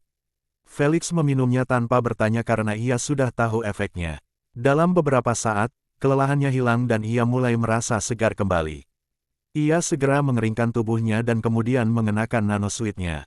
Ketika Lady Spring melihat bahwa ia akhirnya merasa nyaman, ia mendorong kursi ke arahnya dan duduk di dekatnya. Pertama, katakan padaku bagaimana perasaanmu? Tanyanya. Normal, jawab Felix sambil memeriksa dirinya sendiri.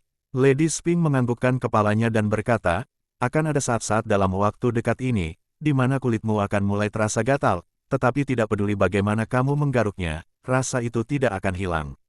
Felix sedikit takut mendengarnya. Dia tahu bahwa dia lebih baik anggota tubuhnya dipotong daripada merasakan gatal yang tak tergaruk ini. Itu benar-benar siksaan. Apakah ada masalah dalam percobaan itu? Tanyanya dengan khawatir. Tidak, ini karena segel pada prasasti itu akan mulai melemah setelah beberapa waktu. Lady Spring menjelaskan, namun, jangan khawatir, saat Anda mulai merasa gatal, Anda hanya perlu mandi dengan cairan yang sama selama beberapa jam. Ini akan membantu memperkuat segel, yang akan memperpanjang masa pakainya. Melihat kebingungannya, dia menjelaskan, kau tahu, tidak mungkin dua prasasti bisa hidup berdampingan dalam tubuh yang sama jika pemiliknya tidak memiliki kendali sempurna atas keduanya. Bagimu yang masih berjuang di tahap kedua manipulasi elemen, mendapatkan kendali itu masih sekadar mimpi. Jadi, aku menciptakan dua jenis pemandian yang akan membantumu menyegel satu prasasti pilihanmu. Prasasti yang disegel itu akan membuatmu tidak mungkin memanfaatkan manipulasi eksternal terhadap elemen itu. Lady Spring mengakhiri penjelasannya. Felix mengisi kekosongan itu sendiri, itulah yang kamu maksud dengan memilih elemen primer dan sekunder. Jika aku memutuskan untuk menyegel prasasti petir, aku akan dapat menggunakan elemen racun dengan bebas, tetapi untuk elemen petir, aku hanya dapat menggunakan kemampuan internal. Benar, dia setuju. Felix akan berbohong jika dia berkata bahwa dia tidak kecewa karena mampu mengendalikan kedua elemen secara bebas secara internal dan eksternal. Tetapi, tidak ada yang dapat dilakukannya ketika bakat unsurnya yang buruk menghambatnya. Mencapai peringkat afinitas 100% hanyalah permulaan. Untuk mencapainya diperlukan bakat unsur dan Felix tidak memilikinya karena rasnya yang netral. Lagi pula, dia tidak lahir dari ras yang menggunakan racun sejak lahir seperti kalajengking atau ular. Dia tidak lahir dalam ras yang memanfaatkan petir. Kenetralan manusia memungkinkannya memiliki banyak manipulasi yang sempurna tetapi mengutuknya dengan bakat yang buruk dalam menggunakannya. Ini adalah keseimbangan universal. Setidaknya, aku punya cara untuk meningkatkan afinitasku dan menjadi lebih baik, tidak seperti ras lain yang sepenuhnya terpaku pada satu elemen selamanya. Felix mencibir, aku akan menerima batasan ini kapan saja dalam seminggu. Sangat setuju. Jormungandr tersenyum dengan ekspresi senang. Setelah semangatnya pulih, Felix memejamkan matanya dan merasakan energi dalam tubuhnya. Seketika, ia menyadari bahwa sensasi energi petir yang ia rasakan 10 kali lebih baik daripada energi racun.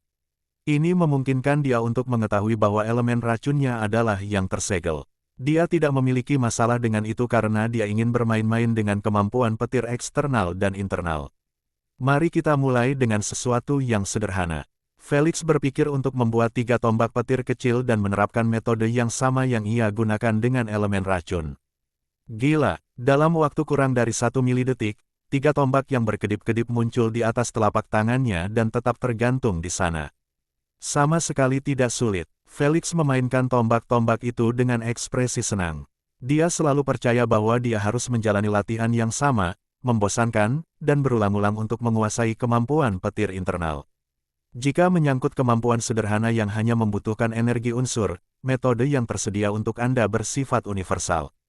Jormungandr mengajarkan, namun, jika Anda ingin menggunakan kemampuan unik seperti kecepatan supersonik, kendali elektromagnetik, DLL, tentu saja Anda perlu menggunakan metode mereka sendiri. Aku mengerti. Felix menganggukkan kepalanya pelan sambil menjentikkan jarinya, menyingkirkan tombak petir itu. Untuk saat ini, ia yakin bahwa ia dapat menggunakan sebagian besar kemampuan petir internal. Itu sudah akan sangat membantu dalam permainan-permainannya yang akan datang. Meskipun, aku akan mengalami kesulitan dengan kemampuan eksternal karena afinitas petirku bahkan lebih buruk daripada afinitas racun. Felix memijat pelipisnya sambil merenung, untuk dapat melepaskan segel sepenuhnya, aku harus mencapai tahap ketiga setidaknya dalam satu elemen. Felix tidak pernah merasa perlu untuk meningkatkan kemampuannya dalam manipulasi elemen seperti sekarang. Akan tetapi, menginginkannya tidak akan mengubah fakta bahwa hal itu akan menjadi sangat sulit dan berbahaya. Lagi pula, satu-satunya cara untuk mempercepat kemajuannya adalah dengan bermeditasi di tempat yang sangat kaya dengan unsur yang diinginkannya. Saya punya beberapa tempat yang sangat kaya dengan energi petir. Meskipun, saya tidak tahu apakah tempat-tempat itu masih tersembunyi atau tidak karena sudah lama sekali.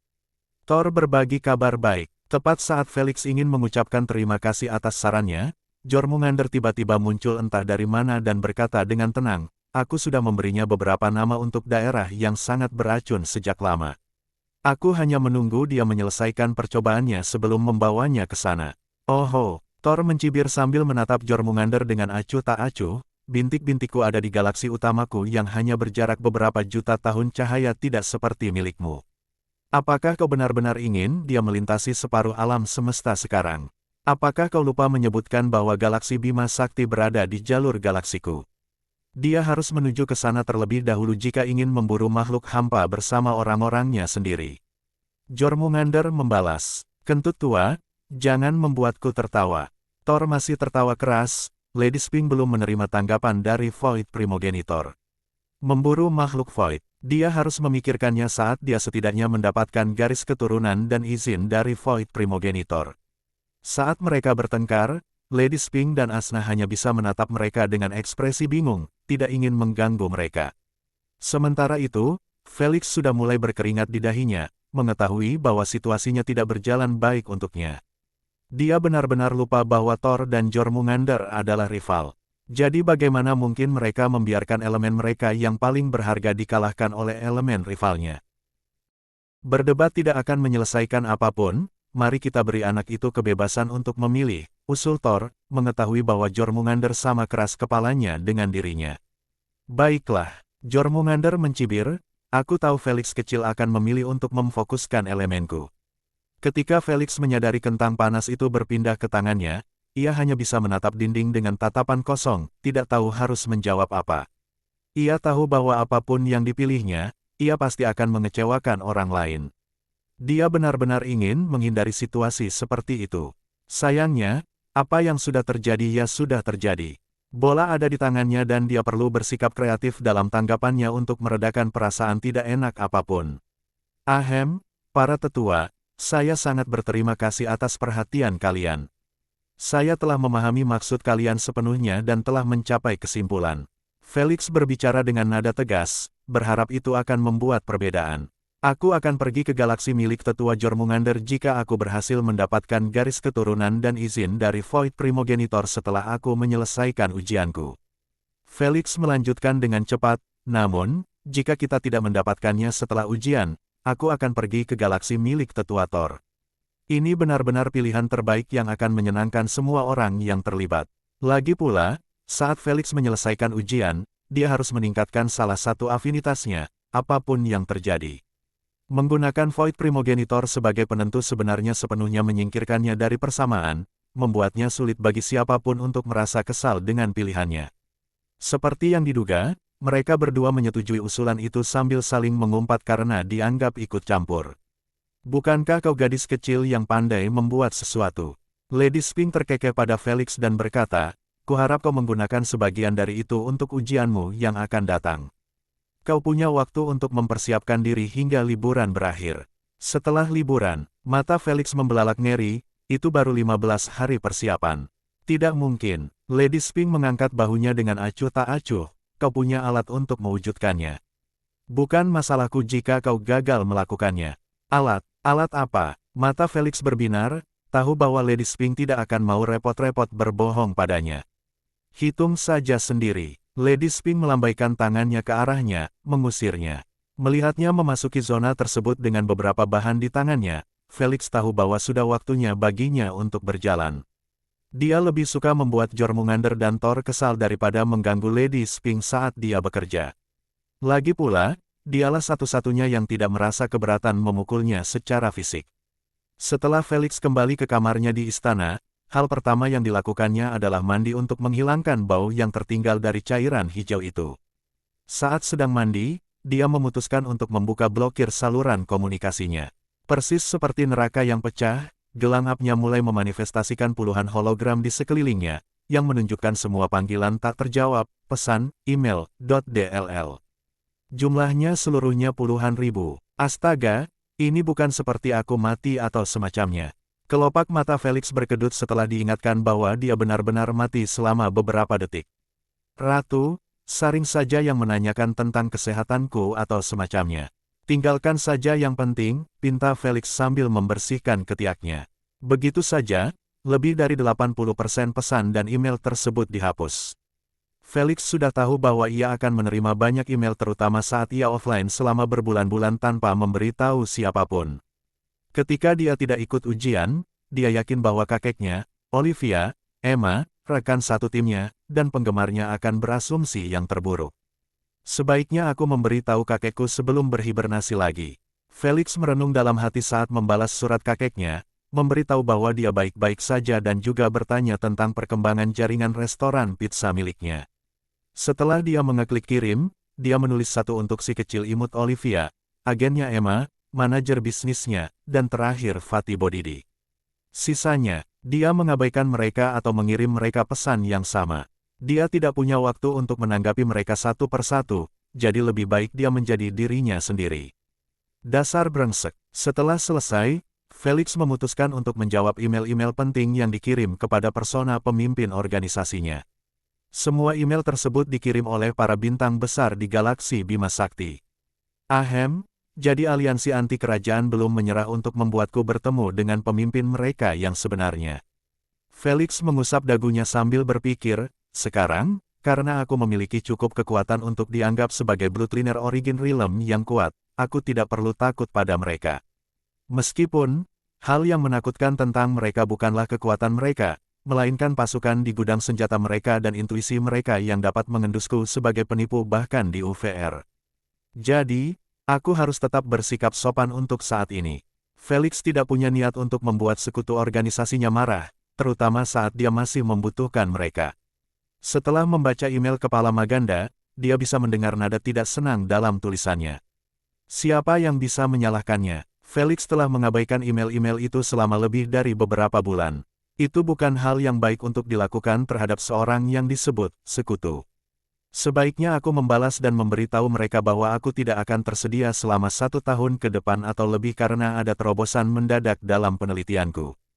Felix menyeringai tanpa malu, ini akan membuat orang-orang tua itu berhenti menggangguku dan juga memberi mereka kabar baik untuk menenangkan pikiran mereka. Seharusnya aku mentato orang yang tidak tahu malu itu saja. Asna memutar matanya ke arahnya. Felix tersentak mendengar kata tato, tetapi dia tidak membuat Asna merasa puas melihat reaksinya. Sialnya, dia bahkan tidak melirik tato yang baru ditulis di punggung bawahnya setelah dia selesai melakukan percobaan. Jauh dari mata, jauh dari pikiran. Maka, Felix mulai memberitahu Ratu apa yang harus ditulis sebagai tanggapannya sambil terus membersihkan dirinya. Setelah selesai, dia menyuruhnya mengirimkannya ke kelima anggota aliansi anti-royalty. Kemudian, ia menghubungi manajer bisnisnya untuk memeriksa bagaimana keadaannya. Dalam waktu kurang dari 5 menit, Felix telah mendengar tentang semua proyek terbaru, proyek lama yang berhasil dan yang gagal. Karena pengetahuan masa depannya, dapat diduga hanya sedikit proyek yang gagal sementara mayoritasnya sukses besar. Pendapatan yang Felix dapatkan dari hit tersebut sudah mencapai puluhan miliar. Semua ini dilakukannya tanpa dia melakukan apapun. Saya puas dengan kemajuan kita. Teruslah bekerja keras, kata Felix dengan nada senang. Akan kupastikan, Jawab Tuan Igris dengan tenang. Mendengar jawabannya, Felix menutup telepon dan mulai membilas tubuhnya. Kemudian, ia menggunakan handuk untuk mengeringkan tubuhnya dan keluar dari kamar mandi. Saat dia berpakaian, dia berbaring di kamar tidurnya dan masuk ke UVR. Saat ini, prioritasku adalah lulus ujian. Segala hal lain bisa kulakukan setelahnya. Felix berkata keras-keras sambil berdiri di depan meja-meja pembuatan ramuan. Yang satu berisi bahan mentah, sedangkan yang satu lagi berisi peralatan gelas yang kosong. Para penyihir lain memiliki keuntungan besar karena menghabiskan seluruh waktu mereka untuk berlatih membuat ramuan, tidak seperti aku. Felix mengerutkan kening, jadi, jika aku ingin tetap kompetitif, aku harus terus berinovasi dengan metode baru menggunakan semua alat yang kumiliki. Felix tidak berencana menggunakan metode normal berlatih ramuan tingkat 2 tunggal sampai ia menguasainya. Itu menyita banyak waktu dan dia sudah berjuang keras untuk menjaga jadwalnya tetap terkendali. Oleh karena itu, ia perlu menemukan metode lain tidak hanya untuk membantunya lulus ujian tetapi juga untuk membantunya dalam perjalanannya membuat ramuan. Lagi pula, dia tidak belajar membuat ramuan demi akademi atau menyenangkan Lady Spink. Melainkan, untuk membantu dirinya sendiri meramu ramuan langka tanpa perlu mengemis atau membeli dari siapapun. Elder bilang kalau aku pasti bisa lulus ujian kalau aku memanfaatkan peralatanku. Felix merenung, apakah dia melihat cara agar aku bisa menggunakan racun atau elemen petir untuk meningkatkan peluang keberhasilan? Saya punya beberapa teori yang bisa saya uji segera. Sejak Felix menggunakan mode supersonik untuk memusnahkan mikroorganisme, dunia baru terbuka baginya. Hal ini memungkinkannya untuk memikirkan banyak cara berbeda, di mana kemampuannya dapat berguna. Saat ini, ia tengah menguji metode-metode tersebut. Namun, ia hanya menemui satu kegagalan demi kegagalan. Tidak ada yang dilakukannya yang dapat membantunya menciptakan kubah pelindung di sekitar sebagian besar campuran sebelum reaksi gelap terjadi dan merusak segalanya. Campuran yang disimpan cukup kecil untuk menjamin hanya 5% kemungkinan berubah menjadi ramuan setelah dicampur dengan bahan-bahan bermanfaat. Felix menggelengkan kepalanya dengan kecewa. Ini tidak cukup untuk lulus ujian kecuali aku sangat beruntung. Felix paham bahwa tujuannya bukan hanya sekedar mendapat tempat di semester 3 tetapi meraih peringkat 3 teratas di semester 2. Berdasarkan apa yang dibacanya, Lara dan Camille telah meramu 6 ramuan peringkat 2 hanya dalam waktu 2 jam. Namun, Lara berhasil mendapatkan peringkat 1 dengan menggunakan ramuan yang jauh lebih sulit dibuat daripada ramuan milik Camille. Ini berarti bahwa meramu banyak ramuan tidaklah cukup tetapi justru meramu ramuan yang lebih sulit untuk mendapatkan poin yang lebih tinggi. Ini benar-benar membuat Felix berada dalam dilema. Reaksi gelap adalah rintangan terburuk dalam ramuan tingkat 2+. Jika aku bisa mengatasinya, aku akan bebas meramu ramuan apapun yang kuinginkan, tidak seperti penyihir lain yang dipaksa menguasai hanya beberapa ramuan tingkat tinggi dalam hidup mereka. Felix mengetuk jarinya di atas meja sambil berpikir, tapi, bagaimana tepatnya aku bisa melakukannya? Melihatnya berjuang untuk memikirkan sebuah metode membuat Lady Spink tersenyum tipis pada dirinya sendiri. Jika dia mengetahui tentang metode uniknya dan menguasainya, dia akan benar-benar tak tertandingi dalam pembuatan ramuan, bahkan melampauiku di masa depan. Kalau ada yang mendengar pernyataan Lady Spink yang mengagetkan itu, kekacauan pasti akan terjadi di dalam lingkaran leluhur dan lingkaran para penyihir. Begitu besar kepercayaan Lady Spink terhadap bakat Felix dalam membuat ramuan. Kalau dia menemukannya, aku mungkin akan menjadikannya muridku. Pelajaran di akademi hanya akan membuang-buang waktunya mulai saat itu. Lady Spink memutuskan sambil tersenyum tipis. Jika aku menganggap reaksi gelap itu terjadi dari kuintiliun bentuk kehidupan atom, maka aku dapat menggunakan racunku untuk membunuh mereka pada tingkat atom. Felix merenung sambil menyilangkan tangan. Aku tidak tahu bujukan apa yang dapat bekerja melawan mereka, tetapi pertama-tama aku perlu mencari tahu apakah teoriku benar. Felix segera memulai ramuan lainnya. Ketika reaksi gelap muncul, ia menghentikan ramuan itu dan menggunakan penglihatan kuantumnya untuk memperbesar zat hitam pekat itu. Kali ini, ia terus memperbesar gambarnya berkali-kali, tidak peduli bahwa seluruh pandangannya gelap gulita, bagaikan malam tanpa bulan. Hal ini terus berlanjut selama beberapa saat hingga Felix mulai goyah dalam teorinya. Dia mengerti bahwa dirinya sudah terlempar begitu jauh ke dalam, dia akan mencapai alam kuantum. Seperti yang diduga, kelelahan mentalnya yang cepat mulai memengaruhi dirinya secara negatif. Namun, Felix tidak mempedulikannya karena dia berada di UVR dan terus melaju, ingin melihat akhir dari kegelapan yang mengerikan ini. Saat dia memikirkan itu, kegelapan statis di hadapannya akhirnya menunjukkan warna lain di dalamnya. Benda itu muncul dalam bentuk 3 titik merah kecil. Sebelum Felix sempat merasa gembira dengan penemuannya, 3 titik merah lagi muncul di depannya, lebih dari 3 titik lainnya. Mereka terus bermunculan di sekitarnya dalam jumlah puluhan, ratusan, ribuan, jutaan hingga penglihatannya tertutup seluruhnya. Hal ini benar-benar membuatnya merinding, dan memaksanya untuk segera keluar dan mencari tempat aman. Hah! Tak lama kemudian, ia berseru kaget setelah menyadari bahwa cahaya merah itu ternyata berasal dari titik merah lain yang berada di dekat 2 titik lainnya. Ketika dia terus memperkecil tampilannya, dia mendapati dirinya dikelilingi lagi oleh jutaan titik merah itu. Situasi aneh dan menyeramkan ini terus terulang hingga akhirnya dia melihat kegelapan di sekelilingnya. Akan tetapi, ia tetap keluar dari titik merah yang disertai 2 titik lagi. Kali ini, Felix melihat bahwa ketiga titik itu sebenarnya adalah mata dari suatu entitas yang tak terlihat karena mereka benar-benar berkedip di depannya. Kemudian, entah dari mana, titik-titik merah yang serupa muncul dan mereka mulai berkedip perlahan. Apakah aku benar-benar berada dalam jarak 1 mata dari suatu makhluk hidup? Felix terlalu takut untuk tetap berada sedetik pun di depan benda mengerikan itu.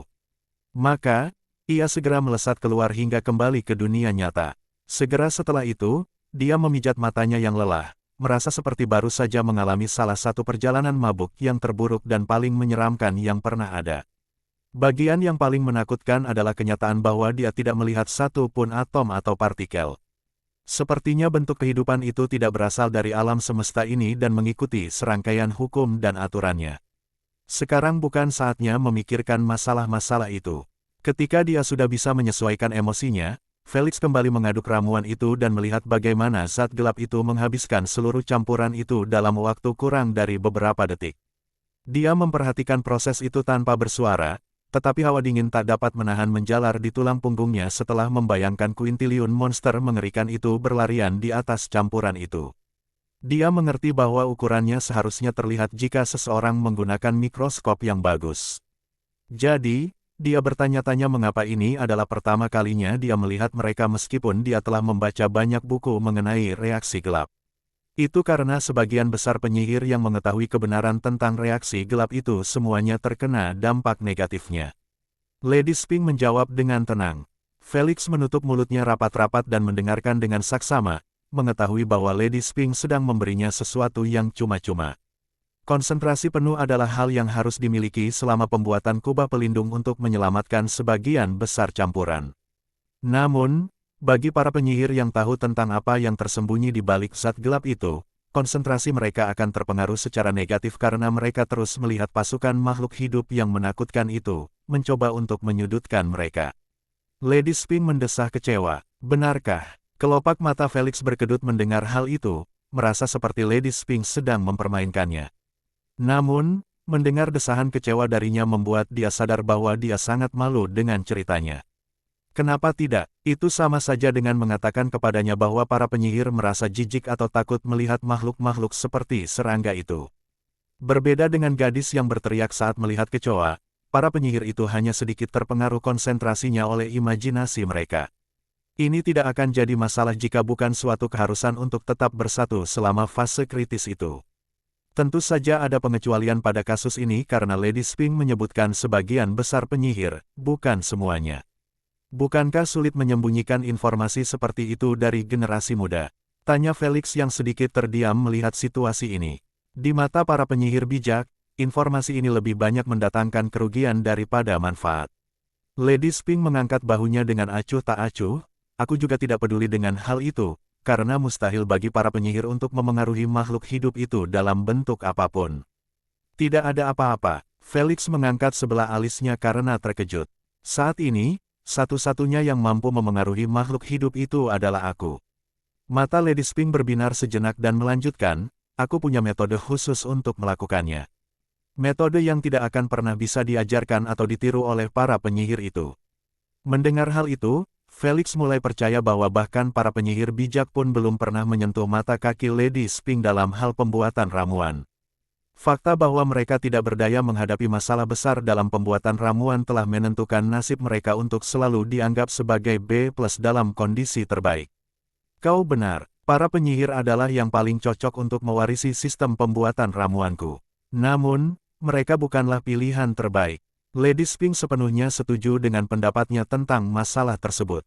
Memang, para penyihir memiliki mata spiritual yang membantu mereka melihat melampaui dunia mikroskopis dan memengaruhinya dengan energi mental mereka, tidak seperti ras lain. Tetapi, itu hanya sekadar syarat untuk mulai menapaki jalan ini. Di sisi lain, aku telah memenuhi persyaratan dasar dan juga memiliki alat-alat unik untuk membantuku yang tidak seperti mereka. Felix berkata dengan nada serius, merasakan rasa tanggung jawab mulai muncul dalam dirinya. Lady Sphinx jelas kecewa dengan kemajuan para penyihir dan terbatasnya bakat mereka dalam membuat ramuan. Dia merasa akan mengecewakannya juga jika dia tidak memanfaatkan bakatnya secara maksimal. Jadi, dia melupakan masalah saat ini dan mulai memikirkan cara untuk mengambil keuntungan dari informasi baru yang didapatnya. Karena Lady Sphinx mampu menghadapi makhluk-makhluk itu artinya aku juga bisa melakukan hal yang sama. Aku tidak tahu metodenya dan aku tidak tertarik menirunya. Felix tiba-tiba bertepuk tangan, dan puluhan bola kabut berwarna muncul di hadapannya. Bola-bola itu tersusun rapi dari warna yang paling redup hingga warna yang paling gelap. Itu semua adalah bujukan yang dapat ia gunakan saat ini. Mari kita ciptakan bujukan yang akan melapisi campuran tersebut dan membunuh makhluk hidup tersebut saat mereka menginjakkannya. Felix meretakkan jari-jarinya dan mulai menyeret satu demi satu bujukan di atas meja. Kemudian, dia mencampurnya sambil bergumam, aku tidak tahu terbuat dari apa benda-benda itu, jadi akan sangat sulit untuk menghasilkan bujukan yang sempurna. Felix tahu bahwa itu akan menjadi eksperimen yang memakan waktu dan dipenuhi ratusan kegagalan. Lagi pula, ia perlu menemukan apa yang benar-benar bisa membunuh makhluk hidup itu dan di saat yang sama menciptakan bujukan yang tidak akan memengaruhi campuran itu dengan cara apapun. Itu karena ramuan harus mengikuti resep hingga huruf terakhir. Segala sesuatu yang berlebihan akan mengakibatkan kegagalan bahkan sebelum reaksi gelap itu terjadi. Ujian pertama, bujukan merah pembunuh, dibuat dari 3 bujukan, asam, potensi -12 racun, potensi -8 melumpuhkan, potensi X2. Felix mengungkapkannya dengan tenang sambil memegang bola kabut berwarna pistachio yang samar. Bola kabut itu begitu samar, sehingga warna pistachionya hampir tidak terlihat. Hal ini terjadi karena potensinya diturunkan secara drastis karena bujukan pembunuh. Felix tahu bahwa kombinasi ini akan gagal jika digunakan dalam ramuan sungguhan sebab ia tidak mencampur apapun untuk menghindari pengaruh pada campuran tersebut. Mari kita lihat bagaimana reaksi bocah-bocah nakal itu. Felix menelan campuran itu dengan kabut dengan lembut lalu meminta, "Ratu, lanjutkan dan buat ramuan itu stabil apapun yang terjadi." "Maumu." Tak lama kemudian, Felix melihat reaksi gelap telah menyerbu garis besar campuran itu dan menyentuh bujukan merah pembunuhnya. Sebelum harapan Felix sempat terwujud, harapannya hancur saat melihat reaksi gelap yang tidak melambat sedikitpun. Dalam beberapa detik, campuran itu hilang, hanya menyisakan sedikit kabut. Felix bahkan tidak mengomentari kegagalan ini. Ia hanya memutar ulang percobaan dan menonton tayangan ulang pada tingkat atom. Seketika, ia menemukan bahwa zat gelap itu menembus semuanya. Bahkan dorongannya pun telah termakan oleh campuran itu. Sial, jangan bilang kalau bajingan kecil itu bisa makan racun. Ini adalah hasil terburuk yang diinginkan Felix. Jika bujukannya yang paling mematikan saja dipotong, apa yang akan membunuh mereka? Saya menolak untuk percaya bahwa mereka kebal. Felix segera memulai percobaan berikutnya. Kali ini, ia menaikkan potensinya sedikit. Dia berhenti memedulikan efeknya pada campuran itu dan hanya ingin mengerahkan segenap tenaganya pada bentuk-bentuk kehidupan itu. Sayangnya, tidak banyak yang berubah. Racun itu sama sekali tidak efektif terhadap mereka. Meski begitu, Felix tidak menyerah menggunakan racun. Jadi, ia mulai menciptakan bujukan lain dan mencatat hal-hal aneh yang terjadi. Hal ini terus berlanjut selama berhari-hari hingga ia mencapai 100 kali percobaan tanpa hasil yang terlihat. Aduh, dia bahkan curang dan menggunakan elemen lain yang tidak ada dalam gudang senjatanya hanya untuk melihat apakah bajingan kecil itu bisa dibunuh. Tidak mengherankan, tidak ada satupun elemen yang merugikan mereka. Pada akhirnya, dia menerima kesimpulan bahwa bentuk kehidupan itu abadi. Bagaimana mungkin Lady Sphinx bisa memengaruhi mereka?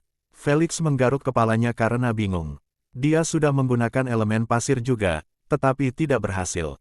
Nyonya Sphinx terdiam bagaikan orang-orangan sawah, tidak memberinya sedikit pun petunjuk. Sementara itu, Asna dan para primogenitor lainnya menghabiskan waktu bermain kartu, tidak peduli dengan dilema Felix. Pikirkan, pikirkan, pikirkan, karena Lady Sphinx mampu memengaruhi mereka, itu artinya mereka tidak abadi. Tunggu sebentar, mata Felix terbelalak setelah sebuah kesadaran tiba-tiba menghantamnya. Dia bilang dia mempengaruhi mereka tapi tidak benar-benar membunuh mereka. Jadi, kenapa sih aku mencoba membunuh mereka? Baru sekarang Felix ingat bahwa target utamanya bukanlah membunuh makhluk hidup itu tetapi meningkatkan peluang keberhasilan meramu ramuan itu. Kalau makhluk hidup itu ternyata abadi, maka yang perlu ia lakukan hanyalah menghalangi, menjebak, atau melakukan hal semacam itu. Jika dia berhasil melakukannya, dia akan dapat dengan cepat membuat kubah perlindungan besar-besaran dengan memanfaatkan mode supersoniknya. Kubah pelindung yang cukup besar untuk menyimpan lebih dari 20% campuran. Melihatnya akhirnya memperoleh sedikit pencerahan dalam percobaannya telah membuat senyum tipis di bibir Lady Sphinx. Namun, dia tetap diam, membiarkan Felix melakukan apa yang diinginkannya. Bagus, bagus, bagus, sekarang aku hanya perlu menciptakan dorongan yang bisa memberikan efek seperti itu. Felix yang bersemangat kembali ke papan gambar. Dia tahu itu akan sulit, tetapi dia lebih baik menerima kesulitan seperti itu kapan saja daripada terus mencoba membunuh makhluk hidup abadi itu. Hari-hari berlalu seperti angin musim gugur, musim saat ini di kampus. Beberapa pohon berwarna coklat sementara beberapa lainnya daunnya rontok diterpa angin. Di kampus, dimulainya musim gugur berarti dimulainya semester berikutnya. Itulah sebabnya, kampus tetap semarak seperti biasa, dengan para mahasiswa lama yang pulang dari liburan, dan para mahasiswa baru yang memandang segala sesuatu dengan kagum. Di bawah pohon maple raksasa, Naima dan Kari terlihat duduk berdekatan dengan ekspresi khawatir. Jangan bilang Felix nggak akan bisa ikut semester 3 bareng kita, kata Naima sambil memencet nomor Felix dengan gugup. Aduh, telepon itu terus berdering, tetapi tidak ada jawaban. Menyerah saja, dia tidak cocok menjadi ahli ramuan sejak awal. Kari mendesah, bagaimana dia bisa menjadi ahli ramuan jika dia terus-menerus fokus pada hal-hal lain seperti latihan untuk permainannya dan semacamnya. Naima ingin membantah tuduhannya, tetapi dia tahu Kari benar. Akhirnya, dia menghela napas panjang dan berhenti meneleponnya. Semoga saja dia tidak putus sekolah atau dikeluarkan, gumam Naima dalam hati, senang sekali bisa bergaul dengannya. Ding ding ding, tiba-tiba, bel berbunyi keras di kampus, memaksa para penyihir untuk kembali ke kelas mereka. Dalam waktu singkat, Naima dan Kari sampai di ruang kelas terbaru mereka. Ruang kelas itu tampak lebih besar, tetapi jumlah penyihir di dalamnya lebih sedikit. Itu karena segelintir dari mereka gagal lulus ujian praktik. Mereka hanya kurang beruntung dalam ramuan mereka karena mustahil bagi mereka untuk memperoleh tingkat keberhasilan 100%, apapun yang mereka lakukan. Mungkin tampak tidak adil bahwa mereka dikeluarkan dari kelas elit dan dikirim kembali ke kelas reguler, tetapi di dunia penyihir, keberuntungan adalah suatu keharusan. Itu karena sebagian besar pembuat ramuan peringkat tinggi tidak pernah melampaui peluang keberhasilan 5% pada ramuan peringkat 4+. Berbicara tentang keberuntungan, Felix terlihat berdiri dengan tangan terlipat di depan sebuah kuali. Ia tampak berdoa seperti seorang pendeta yang taat. Matanya menunjukkan tanda-tanda kelelahan dan putus asa saat dia terus menatap ke dalam kuali. Tepatnya, ia berfokus pada lapisan kabut kental berwarna kuning yang menyelimuti campuran di bagian tengah. Tiba-tiba, reaksi gelap muncul entah dari mana di sudut-sudut campuran. Saat Felix melihat zat gelap itu menyentuh kabut berwarna kuning, napasnya membeku dan detak jantungnya mulai bertambah cepat. Lalu, semuanya terhenti saat Felix menyadari kecepatan zat gelap itu melambat sedikit. Jika Felix tidak familiar dengan pergerakan zat gelap dalam 2 minggu terakhir, dia tidak akan menyadari penurunan kecepatan itu sama sekali. Betapa tidak pentingnya hal itu. Namun, mata Felix tidak dapat menahan diri untuk tidak memerah dan sedikit berair setelah melihatnya, merasa terlalu emosional untuk mengeluarkan sepatah kata pun. Aku berhasil. Aku benar-benar berhasil. Meskipun hasilnya sudah ada di hadapannya, Felix masih tidak percaya. Siapa yang bisa menyalahkannya? Dalam 2 minggu terakhir, ia menghabiskan 20 jam sehari untuk menciptakan bujukan sempurna yang dapat memperlambat bentuk kehidupan tersebut sementara pada saat yang sama tidak memengaruhi campuran tersebut dalam bentuk apapun. Ribuan bujukan diciptakan dalam perjalanan yang mengerikan ini. Setiap bujukan unik satu sama lain karena potensinya. 99,99% dari mereka sama sekali tidak berguna. Hanya segelintir bujukan yang memberi Felix petunjuk kecil untuk menciptakan bujukan yang sempurna. Setelah semua itu, dia akhirnya menciptakannya.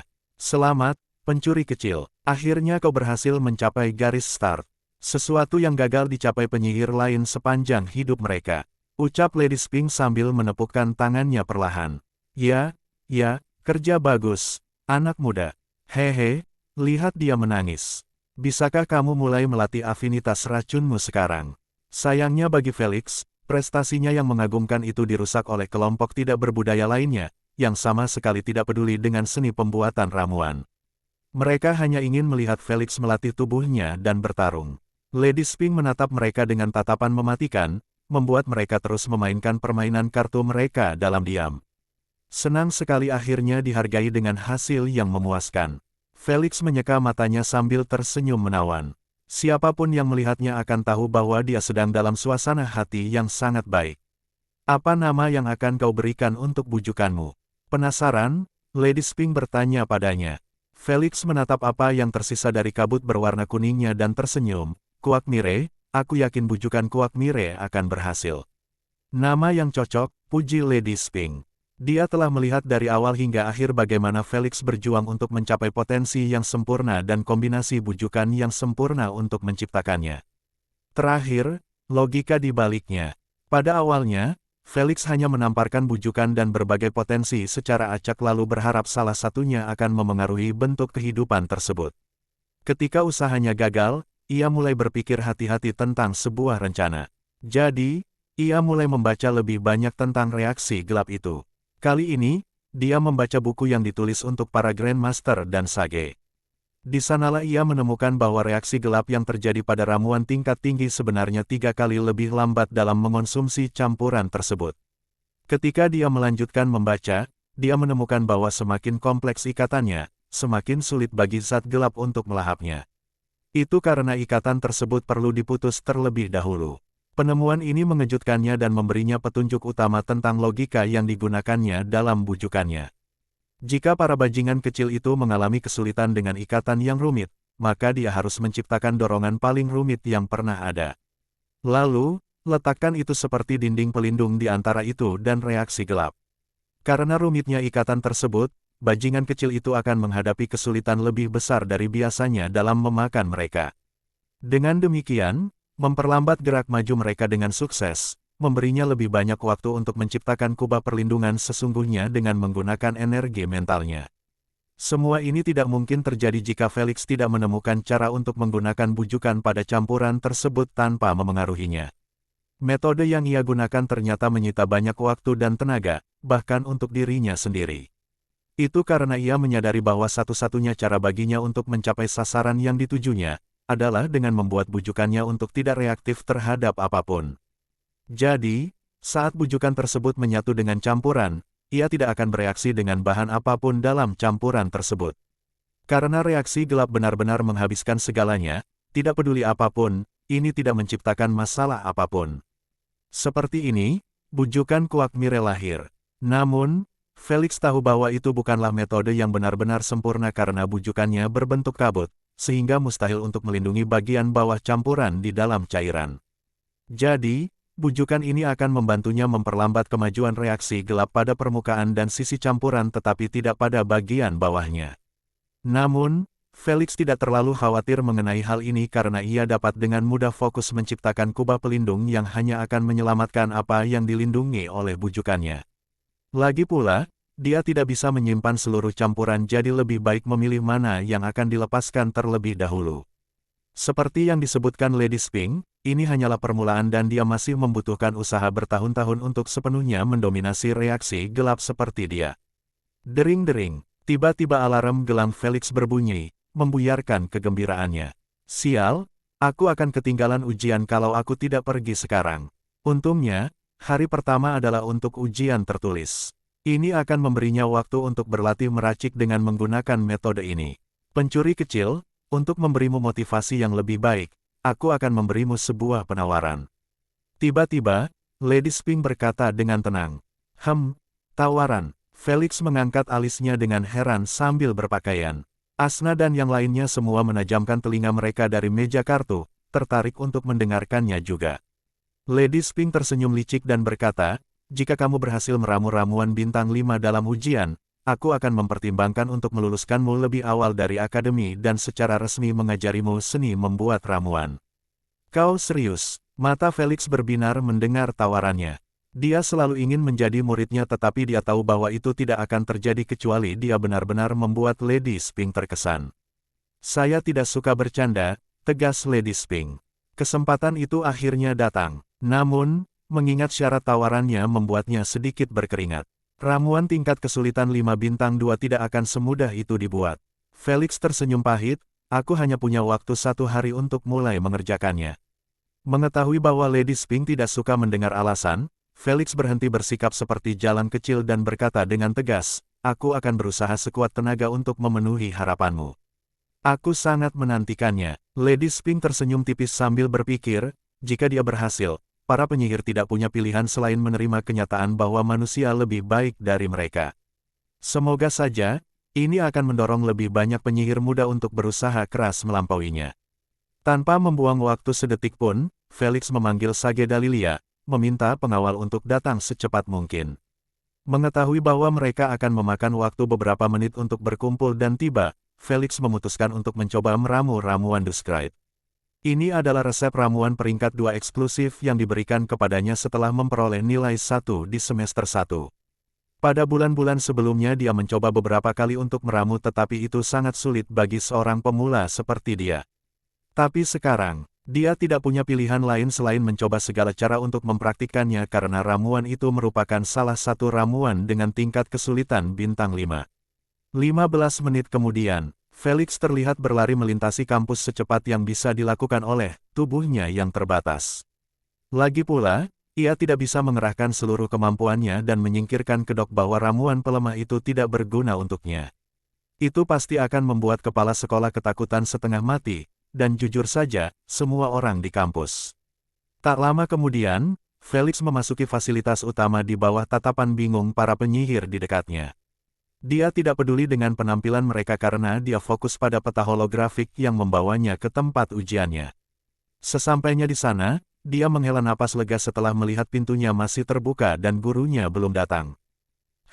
Ada yang lain juga yang mendapat penundaan. Felix mengangkat sebelah alisnya heran saat memasuki kelas dan melihat 10 penyihir yang duduk berjauhan satu sama lain. Manusia, menarik, jadi dia juga menerima penundaan. Dia mungkin mahasiswa pertama yang menerimanya saat masih di semester 2. Masuknya dia pun mengagetkan para penyihir itu, membuat mereka berkomentar dalam hati. Selamat pagi, para senior. Felix menganggukkan kepala sedikit dengan hormat lalu beranjak untuk duduk. Dia melihat bahwa mereka semua memiliki ramuan berwarna berbeda di seragam mereka.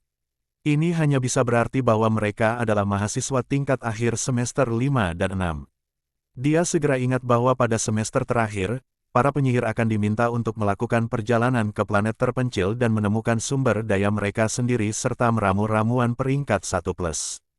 Tentu saja dengan penjaga dan bergerak dalam kelompok demi keselamatan.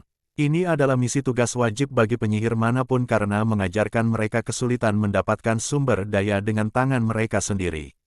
Hal ini pada gilirannya akan membuat mereka merasa lebih bertanggung jawab dalam setiap ramuan untuk menghindari pemborosan ekstra.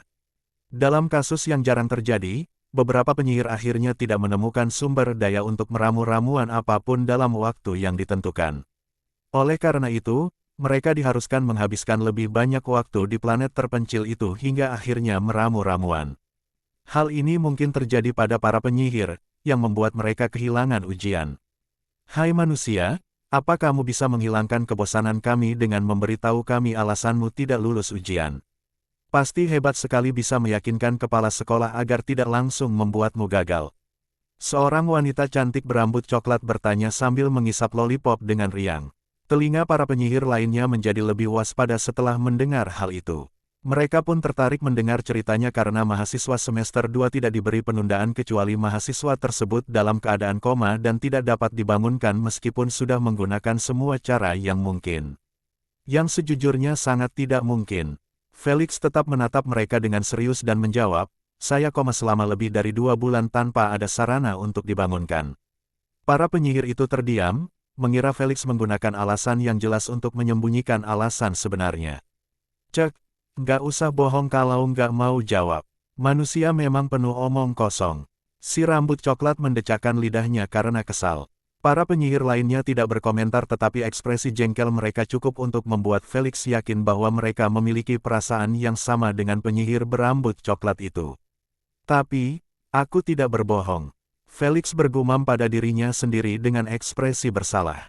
Sayangnya, mereka tidak mendengarnya karena mereka terlalu sibuk menceritakan kepada teman-teman mereka tentang kemunculannya yang tiba-tiba dan juga secara terang-terangan menulis bahwa dia menyembunyikan alasan ketidakhadirannya dalam ujian. Ketika teman-teman mereka menerima berita itu, mereka tidak ragu untuk meneruskannya di media sosial mereka sendiri, dengan harapan dapat memanfaatkan nama Felix untuk memperoleh pengaruh. Satu penyihir yang melakukannya akan dianggap palsu, tetapi puluhan penyihir lainnya melakukannya sekaligus. Itu pasti akan menimbulkan keraguan. Keraguan memang meningkat karena semakin banyak penyihir mulai memperhatikan berita dan memeriksa kebenarannya hanya dengan satu klik. Tidak nyata, Felix ikut serta dalam ujian penundaan. Namanya tercantum dalam daftar resmi. Apakah kantor pusat itu nyata? Saya terpaksa mengulang semester ketiga meskipun saya memberitahu mereka bahwa saya sedang menghadiri pemakaman master saya. Bagaimana denganku? Pesawat ruang angkasaku hancur di tengah antah berantah dan mereka memaksaku untuk berpartisipasi dalam UVR alih-alih menunda ujianku. Aku sangat takut mati di luar angkasa, aku sama sekali tidak berkonsentrasi dan gagal. Kantor pusat bersikap rasis, hanya karena dia satu-satunya manusia di akademi, bukan berarti kita perlu memegang tangannya dan menuruti keinginannya. Bagian komentar di setiap diskusi dipenuhi dengan para penyihir yang marah, yang merasa tidak adil bagi Felix untuk tidak menerima perlakuan yang sama seperti mereka. Hanya butuh 1 atau 2 menit sebelum berita itu menjadi viral di kampus dan menjangkau sebagian besar siswa dan guru. Ketika Naima menerima pesan di dalam kelas dan menyadari bahwa Felix saat ini ada di kampus, dia tidak dapat menahan diri untuk tidak mengumpat dengan keras, dasar brengsek. Dia kesal karena Felix bahkan tidak repot-repot memberitahukan dia tentang kedatangannya di kampus. Nona Naima, apakah ramuanku menyinggungmu? Tanya guru itu tanpa berkata apa-apa sambil memegang ramuan itu. Maaf atas ledakan amarahmu. Malu dengan tatapan aneh yang ditujukan padanya, Naima menggelengkan kepalanya dan segera duduk dengan tenang. Akan tetapi, dia tidak lagi fokus pada kelas, melainkan menonton tayangan ujian tunda. Dia bukan satu-satunya yang melakukannya, tetapi sebagian besar penyihir di kelasnya. Bahkan Lara dan Kamil setelah mereka mendengar berita itu. Siaran langsung saat ini memperlihatkan Felix duduk jauh dari para penyihir lainnya sambil menunggu kedatangan sang guru. Bicaralah tentang iblis dan dia akan muncul saat pintu segera tertutup di balik seorang wanita cantik berambut biru, mengenakan kacamata bundar besar. Mata Felix berbinar setelah melihat bahwa itu adalah Guru Sona, guru yang cantik namun canggung di semester pertamanya. Halo, saya Guru Sona dan saya akan menjadi pengawas kalian pada semua ujian yang akan datang. Guru Sona tersenyum ramah sambil menatap mereka semua. Ketika matanya tertuju pada Felix, dia menunjukkan ekspresi khawatir dan bertanya, apakah kamu baik-baik saja? Bangun dari koma yang lama bisa sangat sulit bagi pikiran dan tubuh. Awalnya memang sulit, tapi sekarang saya baik-baik saja. Terima kasih sudah bertanya. Felix menundukkan kepalanya sebagai tanda terima kasih. Dia sudah menduga kalau kepala sekolah akan menggunakan kata, koma, sebagai alasannya agar tidak diganggu oleh penyihir lain karena dia bersikap pilih kasih. Apakah kamu serius? Apakah dia mengatakan kebenaran? Sementara itu, para penyihir lainnya tercengang oleh interaksi mereka. Terutama si rambut coklat, yang hampir menelan lollipopnya karena terkejut. Para penyihir yang menonton siaran itu pun bereaksi sama seperti mereka. Namun tak lama kemudian, kolom komentar pun meledak dengan umpatan terhadap Felix dan beberapa umpatan yang ditujukan kepada kantor pusat. Apa mereka pikir kita baru lahir kemarin? Ini keterlaluan. Saya menuntut untuk mengulang ujian saya juga. Tak seorang pun menghabiskan sehelai otak pun untuk mempercayai alasan Felix. Bahkan teman-teman sekelasnya pun marah besar. Terutama Kamil, yang mulai mengetik dengan marah. Jika tidak ada bukti yang menunjukkan bahwa dia memang dalam keadaan koma tanpa sarana untuk dibangunkan, saya akan mengajukan laporan kepada tuan saya terhadap administrasi. Saya mohon semua penyihir untuk melakukan hal yang sama. Dia benar-benar luar biasa. Kenyataan bahwa dia berani mengancam administrasi secara daring adalah tindakan yang sangat bodoh karena jika keadaan memburuk, bahkan tuannya akan terkena dampak negatif. Meski demikian, Kamil yakin bahwa mereka hanya mencari-cari alasan. Tidak mengherankan, deklarasinya mendapat banyak dukungan dari sebagian besar penyihir masyarakat kelas atas di seluruh akademi. Tentu saja, si jamur rasis Lily adalah yang paling vokal dalam semua keributan ini, tidak menginginkan apapun selain membayar Felix atas penghinaan sebelumnya. Tidak seperti para penyihir yang bersembunyi di balik hologram mereka dan menuliskan kekesalan mereka, dia benar-benar memanggil semua anggota klubnya dan pergi memanjat ke kantor administrasi. Saya ingin bertemu dengan kepala sekolah, ucapnya dengan suara keras saat ia sampai di kantor pusat. Sayang, satu-satunya respon yang diterimanya hanyalah tatapan dingin dari asisten kepala sekolah. Jika kalian menghargai poin kontribusi kalian, saya sarankan agar kalian semua pergi sekarang juga. Mendengar hal itu, sebagian besar penyihir menelan ludah dengan gugup sambil mundur selangkah, mengetahui bahwa bantuan kepala sekolah tidak pernah memberikan ancaman palsu. Bahkan Lily sedikit takut karena dialah yang menerima hukuman paling berat darinya. Bereskan semua ini kesempatan yang tepat untuk mengungkap babi yang menyebalkan itu dan membuatnya dikeluarkan. Lily menyemangati dirinya sendiri dan kemudian membalas tanpa rasa takut, aku di sini atas nama semua siswa di akademi. Aku tidak akan pergi sebelum kami menerima klarifikasi. Jika administrasi tidak melakukan kesalahan, maka kita dapat dengan mudah membuat Ratu bersaksi. Para penyihir mendukungnya, percaya bahwa jika Ratu bersaksi tentang kondisi Felix sebelum ujian, maka semuanya akan terpecahkan. Bagaimanapun, semua orang percaya pada keputusan Ratu. Tiba-tiba pintu ruang kepala sekolah terbuka sedikit, hanya satu kalimat yang bisa keluar. Apakah kamu yakin akan hal itu?